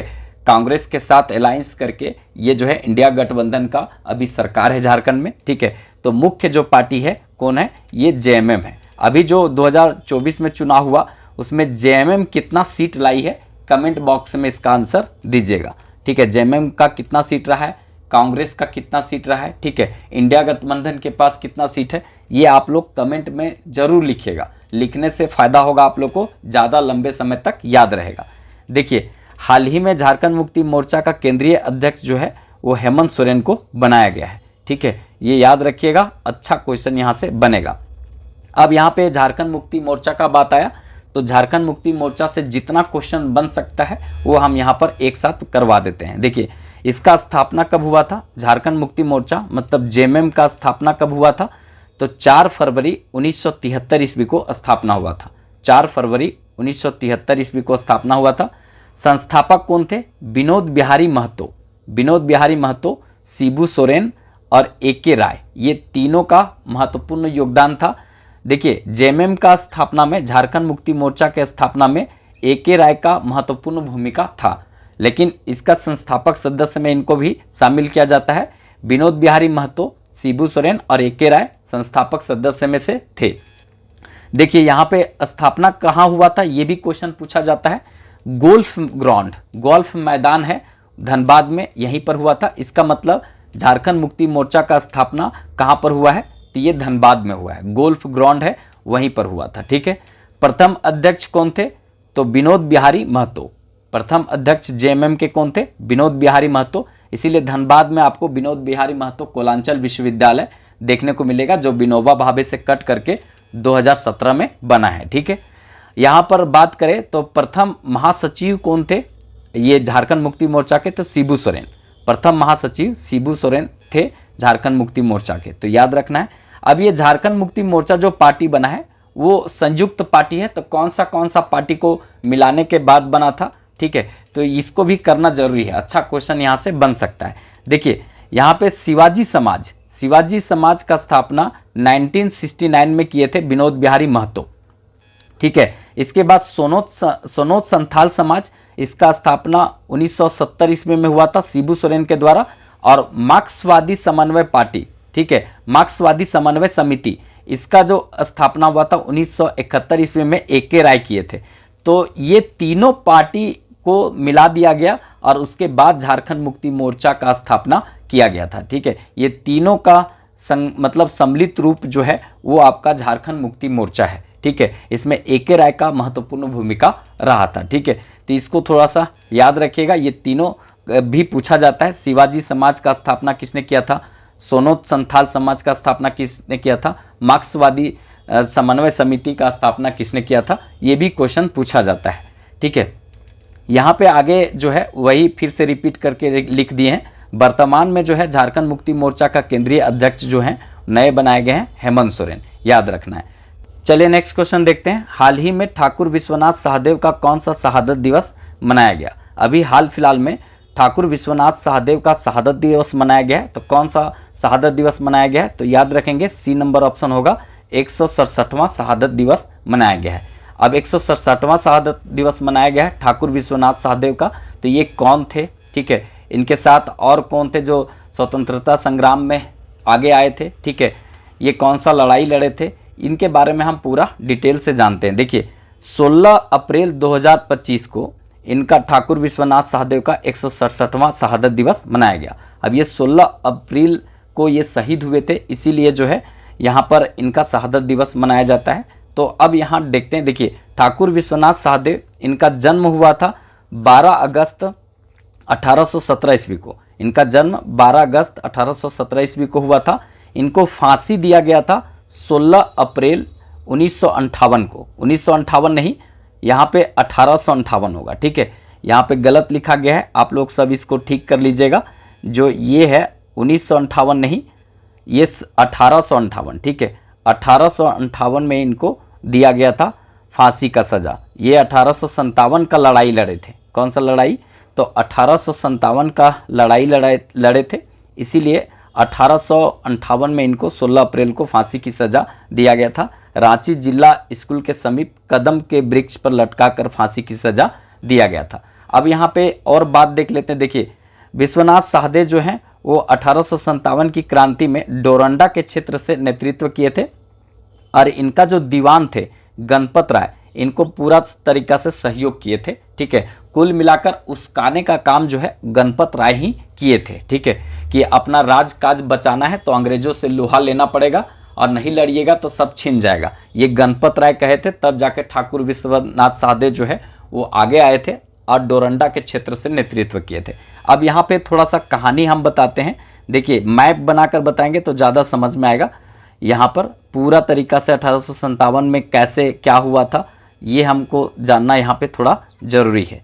ये झारखंड है और ये झारखंड के क्षेत्र से 1857 की क्रांति का जो शुरुआत है वो यहाँ से बोला जाता है देवघर रोहिणी से। ठीक है, ये आपका देवघर हो गया। तो देवघर रोहिणी से हुआ था। रोहिणी से जो है ये 1857 की क्रांति का प्रारंभ हुआ था 12 जून में। ठीक है, 12 जून को हुआ था 1857 की क्रांति का प्रारंभ।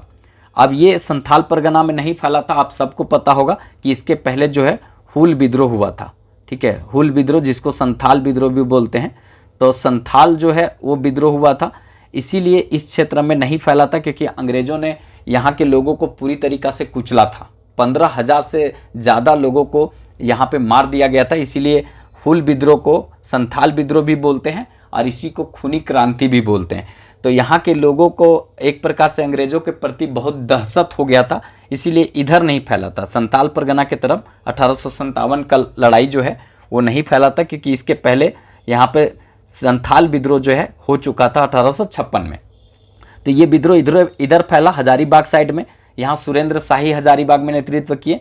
रांची में जब आए तो रांची में यहाँ पर क्या हुआ, ये जो बीच वाला रांची है यहाँ पे सबसे पहले नेतृत्व कर रहे थे दो व्यक्ति, महान व्यक्ति जो हैं यहाँ पे जयमंगल पांडे। ठीक है, रांची के क्षेत्र से नेतृत्व कर रहे थे जयमंगल पांडे। ठीक है, मंगल पांडे और एक नादिर अली। ठीक है, एक नादिर अली, ये नादिर अली और जयमंगल पांडे यहाँ रांची से नेतृत्व कर रहे थे, लेकिन किसी कारण बस इनको मिलना था यहाँ पर देखेंगे तो कुंवर सिंह से। ठीक है, ये कुंवर सिंह जगदीशपुर क्षेत्र बिहार के क्षेत्र में थे, तो इनसे मिलने जाना था। तो ये इधर से जा रहे थे जंगल जंगल होते हुए। ठीक है, लेकिन क्या हुआ कि ये सूचना जाकर चतरा जैसे ये पहुँचे तो मेजर इंग्लिश को सूचना दे दिया गया कि 1857 की क्रांति में और आग लगाने के लिए दो व्यक्ति चले हैं, जयमंगल पांडे और नादिर अली, तो इनको पकड़िए। तो यहाँ पर जो है मेजर इंग्लिश जो है पकड़ लेता है। बाद में जो है यहीं इनको फांसी की सज़ा दे दिया जाता है। तो जयमंगल पांडे और नादिर अली का फांसी जो है वो पंसीहारी तालाब के समीप यहाँ पे चतरा में हो जाता है। ठीक है, इसके बाद जो है ये एरिया खाली हो जाता है, रांची वाला एरिया यहाँ पे खाली हो जाता है। तब यहाँ पर जो है दो व्यक्ति, महान व्यक्ति आते हैं। एक आपको पता होगा यहाँ पे जो विश्वनाथ साहदेव। ठीक है, विश्वनाथ साहदेव। ठीक है, साहदेव, तो विश्वनाथ साहदेव और एक गणपत राय। ठीक है, तो ये गणपत राय आते हैं और डोरंडा क्षेत्र से ये नेतृत्व करते हैं। इसीलिए रांची जो है 1857 का केंद्र बिंदु था, लेकिन ये रांची क्षेत्र से नेतृत्व करते हैं। बाद में इनको अंग्रेज जो है पकड़ लेते हैं और जिला स्कूल के समीप कदम के वृक्ष पर लटकाकर इनको फांसी की सज़ा रांची में दे दिया जाता है। इसके बाद अगर इसी समय बात करें तो चुटू पालू का जो घाट था, चुटू पालू का घाट के साइड में यहाँ पर नेतृत्व कर रहे थे टिकेत उरांव। ठीक है, टिकेत उरांव ये राजा थे। इनका दीवान थे शेख भिखारी। अब ये शेख भिखारी जो है इनको उस्काने का काम किए कि राजकाज बचाना है तो आप जो है अंग्रेजों के प्रति लोहा लीजिए। ठीक है, तो यहाँ टिकेत उरांव सामने आए, चुटू पालू से अंग्रेजों का प्रवेश जो है रांची के क्षेत्र में रोके। बाद में इनको चुटू पालू के घाट में ही फांसी की सज़ा दे दिया जाता है। ठीक है, टिकेत उरांव और शेख भिखारी को आप देखेंगे तो शेख भिखारी के नाम से हजारीबाग मेडिकल कॉलेज का नाम रखा गया है। सदर अस्पताल जो हजारीबाग था उसका नाम कर दिया गया है मतलब Sheikh Bhikhari medical college and hospital. ठीक है, तो ये कर दिया गया है इन्हीं के नाम पर, यही शेख भिखारी के कारण। ठीक है, तो बहुत लोग जैसे ऐसे जानते हैं कि शेख भिखारी कौन थे, रामगढ़ के क्षेत्र के थे, लेकिन यहाँ इसलिए रखा गया है क्योंकि बात होता है कि रामगढ़ हजारीबाग का ही पार्ट था। ठीक है, और बाकी अर्जुन सिंह जो है यहाँ नेतृत्व किए थे, ये आपका कोल्हान के क्षेत्र में। और नीलांबर पीताम्बर जो है 1857 की क्रांति का नेतृत्व पलामू के क्षेत्र में किए थे। ठीक है, तो ये सब थोड़ा थोड़ा बात याद रखना है। अगर कैसा लगता है एडिशनल फैक्ट, एक लाइक करके ज़रूर बताइएगा। लाइक से यही समझ में आता है कि आपको मेरे द्वारा जो कंटेंट दिया जा रहा है वो पसंद आ रहा है। ठीक है, हम आप लोग को समझा पा रहे हैं, आप लोग समझ पा रहे हैं, यही हमको इतना से समझ में आता है और इससे मोटिवेट होकर के हम ज़्यादा से ज़्यादा क्लास देने का प्रयास करते हैं और अच्छा से अच्छा कंटेंट लाने का प्रयास करते हैं। ठीक है, चलिए फर्स्ट क्वेश्चन देखते हैं जो बहुत महत्वपूर्ण रहेगा। झारखंड का स्वास्थ्य सुविधा किस मॉडल आधार पर बेहतर किया जाएगा? झारखंड का स्वास्थ्य सुविधा किस मॉडल आधार पर बेहतर किया जाएगा? तो ऑप्शन नंबर सी होगा, हैदराबाद मॉडल पर इसको बेहतर किया जाएगा। ठीक है, मतलब झारखंड का जो स्वास्थ्य सुविधा है वो हैदराबाद जैसा बनाया जाएगा। ठीक है, तो यहाँ के जो स्वास्थ्य मंत्री हैं, आपदा प्रबंधन मंत्री इरफान अंसारी ने ये बात कहा है। ठीक है, कि झारखंड का जो स्वास्थ्य सुविधा है वो हैदराबाद जैसा, हाईटेक सिटी हैदराबाद जैसा ये विकसित होगा, डेवलप होगा। ठीक है, तो ये थोड़ा सा इसको ध्यान में रखना है। इरफान अंसारी जो हैं वो जामताड़ा विधानसभा क्षेत्र से कांग्रेस के विधायक चुने गए हैं। वर्तमान में हेमंत सरकार में ये स्वास्थ्य मंत्री हैं, आपदा प्रबंधन विभाग के मंत्री हैं, थोड़ा ध्यान में रखना है। झारखंड का जो स्वास्थ्य व्यवस्था है उसको बेहतर करने के लिए हैदराबाद मॉडल को अपनाया जाएगा। ठीक है, तो इसको थोड़ा ध्यान में रखना है। आगे यहाँ पर देखते हैं कुछ और रिलेट करके इसी तरह का जो इम्पॉर्टेंट करंट अफेयर है इसको देखते हैं। जैसे देखिए, झारखंड को नीति आयोग जो है पेयर स्टेट बनाई थी, तो नीति आयोग पेयर स्टेट किसके साथ बनाई थी विकास के लिए? तो गोवा के साथ। ठीक है, झारखंड का विकास गोवा के तर्ज पर होगा। गढ़वा का विकास के लिए चुना गया है मथुरा को। ठीक है, मथुरा जैसा गढ़वा को बनाया जाएगा, इसलिए बंसीधर मंदिर आपको देखने को मिलेगा। जो नगर उटारी पहले था गढ़वा में, उसको बंसीधर कर दिया गया। नगर उटारी रेलवे स्टेशन था, उसको बंसीधर रेलवे स्टेशन कर दिया गया। इसका मतलब गढ़वा का विकास मथुरा के तर्ज पर किया जाएगा। ठीक है, एम्बुलेंस का यहाँ पे बात आया, मतलब यहाँ पे स्वास्थ्य का बात आया, तो झारखंड में एक अच्छा पहल है। झारखंड सरकार का जो एम्बुलेंस सेवा वो 108 पहल, ये एक अच्छा सरकार का पहल रहा है और सक्सेसफुल भी रहा है। ठीक है, गांवों तक और शहरों तक किसी तरह का अगर बीमारी होता है तो आप 108 डायल कीजिए, आसानी से जो है एम्बुलेंस आप तक पहुंच जाएगी। ठीक है, आगे यहाँ पर देखिए, झारखंड सरकार जो है गंभीर बीमारी से जो पीड़ित व्यक्ति हैं उनके लिए 10 लाख रुपया तक का जो है यहाँ पे वित्तीय सहायता प्रदान करती है। ठीक है, मतलब जिसको जैसे लंग्स फेल हो गया, किडनी फेल हो गया, ठीक है, इसी तरह से बहुत सारा बीमारी है। ठीक है, लीवर काम करना बंद कर दिया, हार्ट ट्रांसप्लांट करना है, तो इस तरह का बीमारी अगर होता है तो 10 लाख रुपया तक का वित्तीय सहायता यहाँ पर देती है। झारखंड सरकार जो है एयर एम्बुलेंस की सुविधा भी देती है यहाँ पर। मतलब कि अब ऐसा नहीं कि आपको पेट दर्द कर रहा है, माथा दर्द कर रहा है तो आप एयर एम्बुलेंस मांग लेंगे, तो ऐसा नहीं। गंभीर बीमारी से इलाज के लिए अगर कहीं दूसरे जगह ले जाना है तो इस तरह के लिए सुविधा यहाँ पे उपलब्ध है। ठीक है, तो इसको थोड़ा ध्यान में रखेंगे। जल एम्बुलेंस भी चलता है यहाँ पर, जल एम्बुलेंस भी है झारखंड में। जल एम्बुलेंस जो है साहिबगंज वाला क्षेत्र में चलता है, ये कभी क्वेश्चन पूछ देगा तो ध्यान में रखना है। अब कहीं भी जो है नदी उस तरह से बहती है नहीं, मतलब अगर झारखंड में देखेंगे पठारी एरिया है तो नदी उस तरह से नहीं बहती है कि जल एम्बुलेंस चले। ठीक है, वो जो साहिबगंज वाला क्षेत्र है उसमें गंगा नदी है बीच में, तो इस पार से उस पार जाना है तो जल एम्बुलेंस वहाँ पर सुविधा उपलब्ध है। ठीक है, तो इसको थोड़ा ध्यान में रखना है। एक और इम्पॉर्टेंट है स्वास्थ्य से संबंधित, आयुष्मान भारत योजना। आयुष्मान भारत योजना जो है ये प्रारंभ हुआ था 23 सितंबर 2018 ईस्वी को ये प्रारंभ हुआ था। और इसको हम इसलिए पढ़ते हैं क्योंकि इसका प्रारंभ जो हुआ था ये हुआ था रांची से। ठीक है, ये प्रारंभ स्थान जो है कहाँ पे है? तो ये रांची है, याद रखना है। इसका विशेषता है कि किसी भी व्यक्ति को 5 लाख रुपया तक का जो है यहाँ पर इलाज किसी भी रजिस्टर्ड आयुष्मान भारत के अंतर्गत जो हॉस्पिटल होगा उसमें आप करवा सकते हैं। ठीक है, आयुष्मान भारत के अंतर्गत जो रजिस्टर्ड है हॉस्पिटल, वहाँ पर 5 लाख रुपया तक का इलाज जो है मुफ्त में करवा सकते हैं। ये सुविधा इसमें उपलब्ध है आयुष्मान भारत में। ठीक है, तो इसको ध्यान में रखना है। विश्व का सबसे बड़ा स्वास्थ्य बीमा ये कहा जा रहा है, योजना है। ठीक है, तो इसको थोड़ा सा ध्यान में रखना है। चलिए नेक्स्ट क्वेश्चन देखते हैं। हाल ही में झारखंड हाईकोर्ट के द्वारा राज्य सरकार को किस धार्मिक स्थल को संरक्षित रखने का निर्देश दिया है? मतलब हाईकोर्ट जो है वो किस धार्मिक स्थल को संरक्षित रखने का यहाँ पर निर्देश दिया है? तो याद रखेंगे सी नंबर ऑप्शन होगा, पारसनाथ पहाड़ी। अभी बहुत ज़्यादा चर्चे में रहा था क्योंकि इसको झारखंड सरकार जो है पर्यटन स्थल घोषित कर दी थी। तो पर्यटन स्थल घोषित होने से धार्मिक जो स्थल होता है उसका थोड़ा सा छवि ठीक नहीं बनता है। कुल मिलाकर पर्यटन स्थल में लोग जाता है घूमने के लिए तो चरका मुर्गियाँ काट करके वहाँ पे बलि देगा, खाएगा, पिएगा और मौज करेगा। उसके बाद दारू पिएगा। अभी जो है झारखंड सरकार दारू में जो है वो भी हम आपको बताएंगे 75% वाइट हुआ करता था, ठीक है। ये 75% जो है वाइट हुआ करता था, इसको घटा करके 5% कर दी है। तो दारू पीने वाला का तो मौज हो गया यहाँ पे। कहने का मतलब है कि ये प्रस्ताव अभी आ गया है, कुल मिला के ये पास हो जाता है। तो अब जो है दारू में 75% टैक्स हुआ करता था वाइट, ठीक है, लेकिन अब जो है यहाँ पर कितना हो जाएगा, 5% हो जाएगा। तो जो दारू 1000 रुपया मिलता था अब 300-200 में मिलेगा, तो लोग पीने वाला की संख्या बढ़ जाएगा। तो यहाँ चरका मुर्गियाँ काटता था, उसके बाद खाता पीता था। तो इस तरह का स्थान देखेंगे ना तो यहाँ पे जो है नहीं है। पारसनाथ पहाड़ी जैनियों का स्थल बोला जाता है, यहाँ पर जैन मुनियों का स्थल बोला जाता है।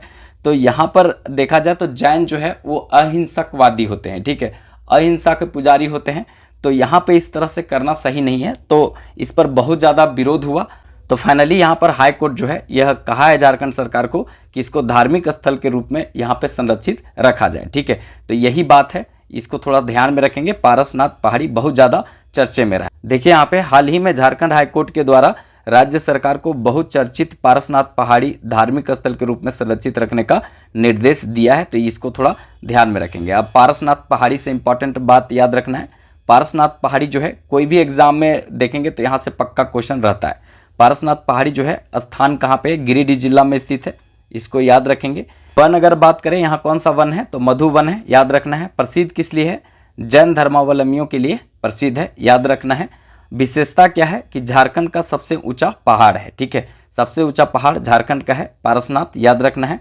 इसके बाद है सरवत पहाड़, ठीक है, सरवत पहाड़, सरवत पहाड़। और ये सरवत पहाड़ जो है गुलगुपथ गढ़वा में है, दूसरा सबसे ऊंचा पहाड़ है, ठीक है। और पहला पारसनाथ है, ऊंचाई 1365 मीटर और अगर बोला जाए तो 4478 फीट है, ठीक है। दोनों में से याद रखेंगे 1365 जो मीटर है ये बार बार पूछा जाता है। देश का अगर देखा जाए, देश में इसका ऊंचाई में स्थान 271वां है, ये भी पूछा गया है, इसको भी थोड़ा ध्यान में रखेंगे। सबसे ऊंचा स्थल इसका है संवेद शिखर, याद रखना है। पारसनाथ का सबसे ऊंचा जो चोटी है वो संवेद शिखर है। तो ये सब ध्यान में रखना है। देखिए यहाँ पे गिरिडीह को जैन धर्म का मक्का कहा जाता है और हरिहर धाम के नाम से भी जाना जाता है, ठीक है, इसको थोड़ा ध्यान में रखना है। बाकी इस चैनल से नहीं जुड़े होंगे तो जुड़ जाइएगा, इजी फॉर स्टडी यूट्यूब में सर्च कीजिएगा, इसमें इस तरह का लोगो आएगा, जुड़ जाइएगा। इसमें सामान्य अध्ययन करंट अफेयर पढ़ाने वाले हैं, बहुत सारा क्लास दिया हुआ है। चलिए नेक्स्ट क्वेश्चन देखते हैं। हाल ही में लोकार्पित पुस्तक परंपरा और प्रयोग किसके द्वारा लिखा गया है। हाल ही में लोकार्पित किया गया है पुस्तक परंपरा और प्रयोग जो है किसके द्वारा लिखा गया है, तो याद रखना है डी नंबर ऑप्शन होगा अशोक भगत। अशोक भगत के द्वारा परंपरा और प्रयोग पुस्तक लिखा गया है, ठीक है। अब कुछ और इंपॉर्टेंट पुस्तक देख लेते हैं जो हाल फिलहाल में लिखा गया है और पक्का यहाँ से क्वेश्चन पूछा जाएगा। एक पुस्तक से प्रश्न जो है कोई भी एग्जाम देंगे तो पक्का पूछा जाता है, ठीक है। देखिए हाल ही में लोकार्पित पुस्तक जो है परंपरा और प्रयोग अशोक भगत के द्वारा लिखा गया है, ठीक है। इसी तरह से अभी हाल में लोकार्पित किया गया है आदि विद्रोही तिलका मांझी, आदि विद्रोही तिलका मांझी, और ये किसका है तो घनश्याम, घनश्याम, इसके लेखक कौन है, घनश्याम। तो ये याद रखना है आदि विद्रोही तिलका मांझी। तो यहाँ से भी बन सकता है क्वेश्चन। कुछ प्रमुख पुस्तक और लेखक देख लेते हैं जहाँ से अच्छा क्वेश्चन पूछा जाता है। देखिए हांसदा सोवेंद्र शेखर, हांसदा सोवेंद्र शेखर का एक बहुत चर्चित पुस्तक है the Adivasi will not dance. ये विवादित भी पुस्तक रहा था, ठीक है, ये बहुत ज़्यादा विवादित पुस्तक रहा था और इसको पूछा भी गया है एग्जाम में, ठीक है। हांसदा सोवेंद्र शेखर का पुस्तक है the Adivasi will not dance, ठीक है, याद रखना है। देखिए नेक्स्ट बुक देखते हैं जहां से क्वेश्चन बना है, ठीक है। बाघ और सुगना मुंडा की बेटी, बाघ और सुगना मुंडा की बेटी जो है ये बुक है, ठीक है। इसके लेखक हैं डॉक्टर अनुज लुगुन, ठीक है, अनुज लुगुन ये लिखे हैं। उलट गया है थोड़ा सा, यहाँ पे ध्यान में रखिएगा। बाघ और सुगना मुंडा की बेटी बुक है, इसके लेखक अनुज लुगुन है। यहाँ पे देखिए लेखक पहले लिखे थे, बुक बाद में, लेकिन ये उलट गया है, ठीक है, कोई बात नहीं है, थोड़ा ध्यान में रखना है। नीलोत्पल मृणाल का जो पुस्तक है ये है डार्क हॉर्स, बहुत बार पूछा गया है, अवघड़, डार्क हॉर्स और अवघड़, ठीक है।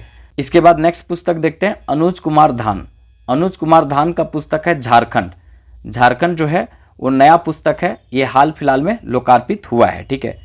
शैलेंद्र महतो, शैलेंद्र महतो का पुस्तक है झारखंड में विद्रोह का इतिहास, झारखंड में विद्रोह का इतिहास, ये भी बहुत बार पूछा गया, VVI यहाँ पे बुक है, इसको ध्यान में रखेंगे। इसके बाद अगर बात किया जाए यहाँ पे महुआ मांझी का है मरान घोड़ा नीलकंठ हुआ, ये भी इंपॉर्टेंट पुस्तक है। सरयू राय का जो है लम्हों का खता, ठीक है, लम्हों का खता जो है ये इंपॉर्टेंट पुस्तक है, ये भी पूछा गया। तो ये सब याद रखेंगे। अच्छा यहाँ पे बुक था जो बहुत ज़्यादा चर्चे में रहता है, ठीक है। चलिए नेक्स्ट क्वेश्चन देखते हैं। हाल ही में झारखंड में अग्निशामक सेवा सप्ताह का आयोजन कब किया जा रहा है? बहुत इंपॉर्टेंट क्वेश्चन रहेगा। झारखंड में अग्निशामक सेवा सप्ताह का आयोजन किया जा रहा है, तो कब किया जा रहा है? तो डी नंबर ऑप्शन होगा। 14 से 20 अप्रैल को 2025 में ये आयोजन किया जा रहा है, ठीक है। देखिए यहाँ पे हाल ही में झारखंड अग्निशामक सेवा द्वारा राज्य के जनता को आग जैसी विभीषिका से बचाने के लिए उसको जागरूक करने के उद्देश्य से अग्निशामक सेवा सप्ताह का आयोजन किया जा रहा है, ठीक है। ये याद रखेंगे। 14 से लेकर 20 अप्रैल 2025 तक ये आयोजन किया जाएगा, याद रखना है। आगजनी की घटना जो है झारखंड में बहुत ज़्यादा होता है। जंगल में आग की घटना भी झारखंड में देखने को मिलता है। अभी महुआ का समय है तो सब जो है महुआ के पेड़ के आसपास में जो पत्ता होगा उसको जलाएंगे लोग महुआ चुनने के लिए, पता चलेगा पूरा जंगले जला दिया, ठीक है। तो ऐसा भी होता है, ठीक है। ये एक थीम है, इसमें ये याद रखना है क्योंकि भारत सरकार का भी थीम है, वही झारखंड सरकार का भी थीम है, ठीक है। एकजुट हो अग्नि सुरक्षित भारत को प्रज्वलित करें, ठीक है। तो ये याद रखना है, थीम इंपॉर्टेंट रहेगा क्योंकि भारत सरकार और झारखंड सरकार का एक ही थीम है, ठीक है। अब यहाँ पे बात आया आगजनी से, तो कुछ इंपॉर्टेंट देख लेते हैं। झारखंड जो पुलिस सेवा का नंबर है 100 डायल कीजिएगा, पुलिस सेवा मिल जाएगा। सेवा ही लक्ष्य जो झारखंड पुलिस का ये थीम है, ठीक है। इसके बाद यहाँ पे झारखंड अग्निशामक सेवा चाहिए तो 101 डायल कीजिए, ठीक है। फायर ब्रिगेड वाले तुरंत दौड़ आ जाएंगे, ठीक है। और झारखंड में एम्बुलेंस सेवा चाहिए तो 108 डायल कीजिए, आपको एम्बुलेंस मिल जाएगा, ठीक है। तो इसको थोड़ा ध्यान में रखना है क्योंकि ये सभी क्वेश्चन अच्छा बनता है। चलिए नेक्स्ट और इम्पॉर्टेंट क्वेश्चन देखते हैं। हाल ही में कलकत्ता में आयोजित 2 दिवसीय रोड शो में झारखंड का कौन सा मंत्रालय भाग लिया था? अभी जो है कोलकाता में 2 दिवसीय रोड शो का आयोजन किया गया है, उसमें कौन सा मंत्रालय जो है यहाँ पर भाग लिया था? तो याद रखना है झारखंड का जो है पर्यटन मंत्रालय, ठीक है। झारखंड का पर्यटन मंत्रालय जो है ये भाग लिया था, याद रखना है। सड़क परिवहन मंत्रालय नहीं मार देंगे, ठीक है। नहीं तो यहाँ पे रोड शो करना है तो सड़क परिवहन मंत्रालय मार देंगे, ऐसा नहीं। यहाँ पर जो है झारखंड का पर्यटन मंत्रालय जो है भाग लिया था, याद रखेंगे। इंपॉर्टेंट क्वेश्चन रहेगा। हाल ही में कलकत्ता में आयोजित किया गया था 2 दिवसीय रोड शो का आयोजन यहाँ पर किया गया। इसमें झारखंड का पर्यटन विभाग जो है यहाँ पे भाग ली थी, याद रखना है। वर्तमान में पर्यटन मंत्री कौन है? तो सुदीव्य कुमार, ठीक है। झारखंड में पर्यटन मंत्री वर्तमान में सुदीव्य कुमार हैं, याद रखना है। यहाँ से भी क्वेश्चन बन सकता है, ठीक है। वर्तमान में अभी देखा जाए तो यहाँ पे जो है मुख्य चुनाव आयुक्त कौन है? तो ज्ञानेंद्र कुमार, ठीक है। ज्ञानेंद्र कुमार हैं। 3 दिवसीय जो झारखंड दौरे पर अभी आए हैं, ठीक है। अभी जो है रजरप्पा में पूजा कर रहे हैं, जहाँ जहाँ जा रहे हैं पूजा पाठ कर रहे हैं। तो अभी 3 दिनों के लिए जो है ये झारखंड घूमने के लिए आए हैं। कौन? मुख्य चुनाव आयुक्त। मुख्य चुनाव आयुक्त अभी कौन है? तो ज्ञानेंद्र कुमार है। ये क्वेश्चन पूछ सकता है क्योंकि अभी झारखंड में ये घूम रहे हैं, ठीक है। तो याद रखिएगा। इसी तरह का पूरा आपको चाहिए करंट अफेयर तो एक वीडियो को जरूर लाइक कर दीजिएगा अगर कंटेंट पसंद आता हो तो। अगर आप चैनल से नहीं जुड़े होंगे तो सब्सक्राइब करके जुड़ जाइएगा क्योंकि झारखंड उत्पाद पुलिस, झारखंड फील्ड वर्कर, इसके बाद झारखंड दरोगा, जेपीएससी सब का क्लास यहाँ पूरी तरीक़ा से चलने वाला है। अगर इस क्लास को नहीं प्रत्येक दिन देखते होंगे तो ज़रूर देखिएगा। झारखंड करंट अफेयर के साथ झारखंड स्टैटिक्स का सुपड़ा साफ हो जाएगा, झारखंड जीके जीएस का यहाँ पर काम तमाम हो जाएगा, ठीक है। झारखंड करंट अफेयर के साथ झारखंड जीके जीएस का सुपड़ा यहाँ पूरी तरीक़ा से साफ हो जाएगा। चाहे झारखंड का कोई भी तैयारी करते हो तो इसको जरूर देखिएगा। 5:30 से 6:30 बजे सुबह जो है यह वीडियो आता है प्रत्येक दिन। अगर आप इसको देख लेते हैं तो आपका झारखंड करंट अफेयर के साथ साथ स्टैटिक्स झारखंड का बहुत मजबूत हो जाएगा। अभी तक जो है हम 300 पेज से ज़्यादा पढ़ा चुके हैं। अगर आप नहीं देखे होंगे तो चैनल प्लेलिस्ट में जाकर देख सकते हैं। डिस्क्रिप्शन में भी बहुत सारा लिंक आपको मिल जाएगा, ठीक है। तो अगर आपको अच्छा लगे तो अपने दोस्तों में थोड़ा शेयर भी कर दीजिएगा, चैनल को सपोर्ट कीजिएगा। चलिए नेक्स्ट वीडियो में मिलेंगे। जय हिंद।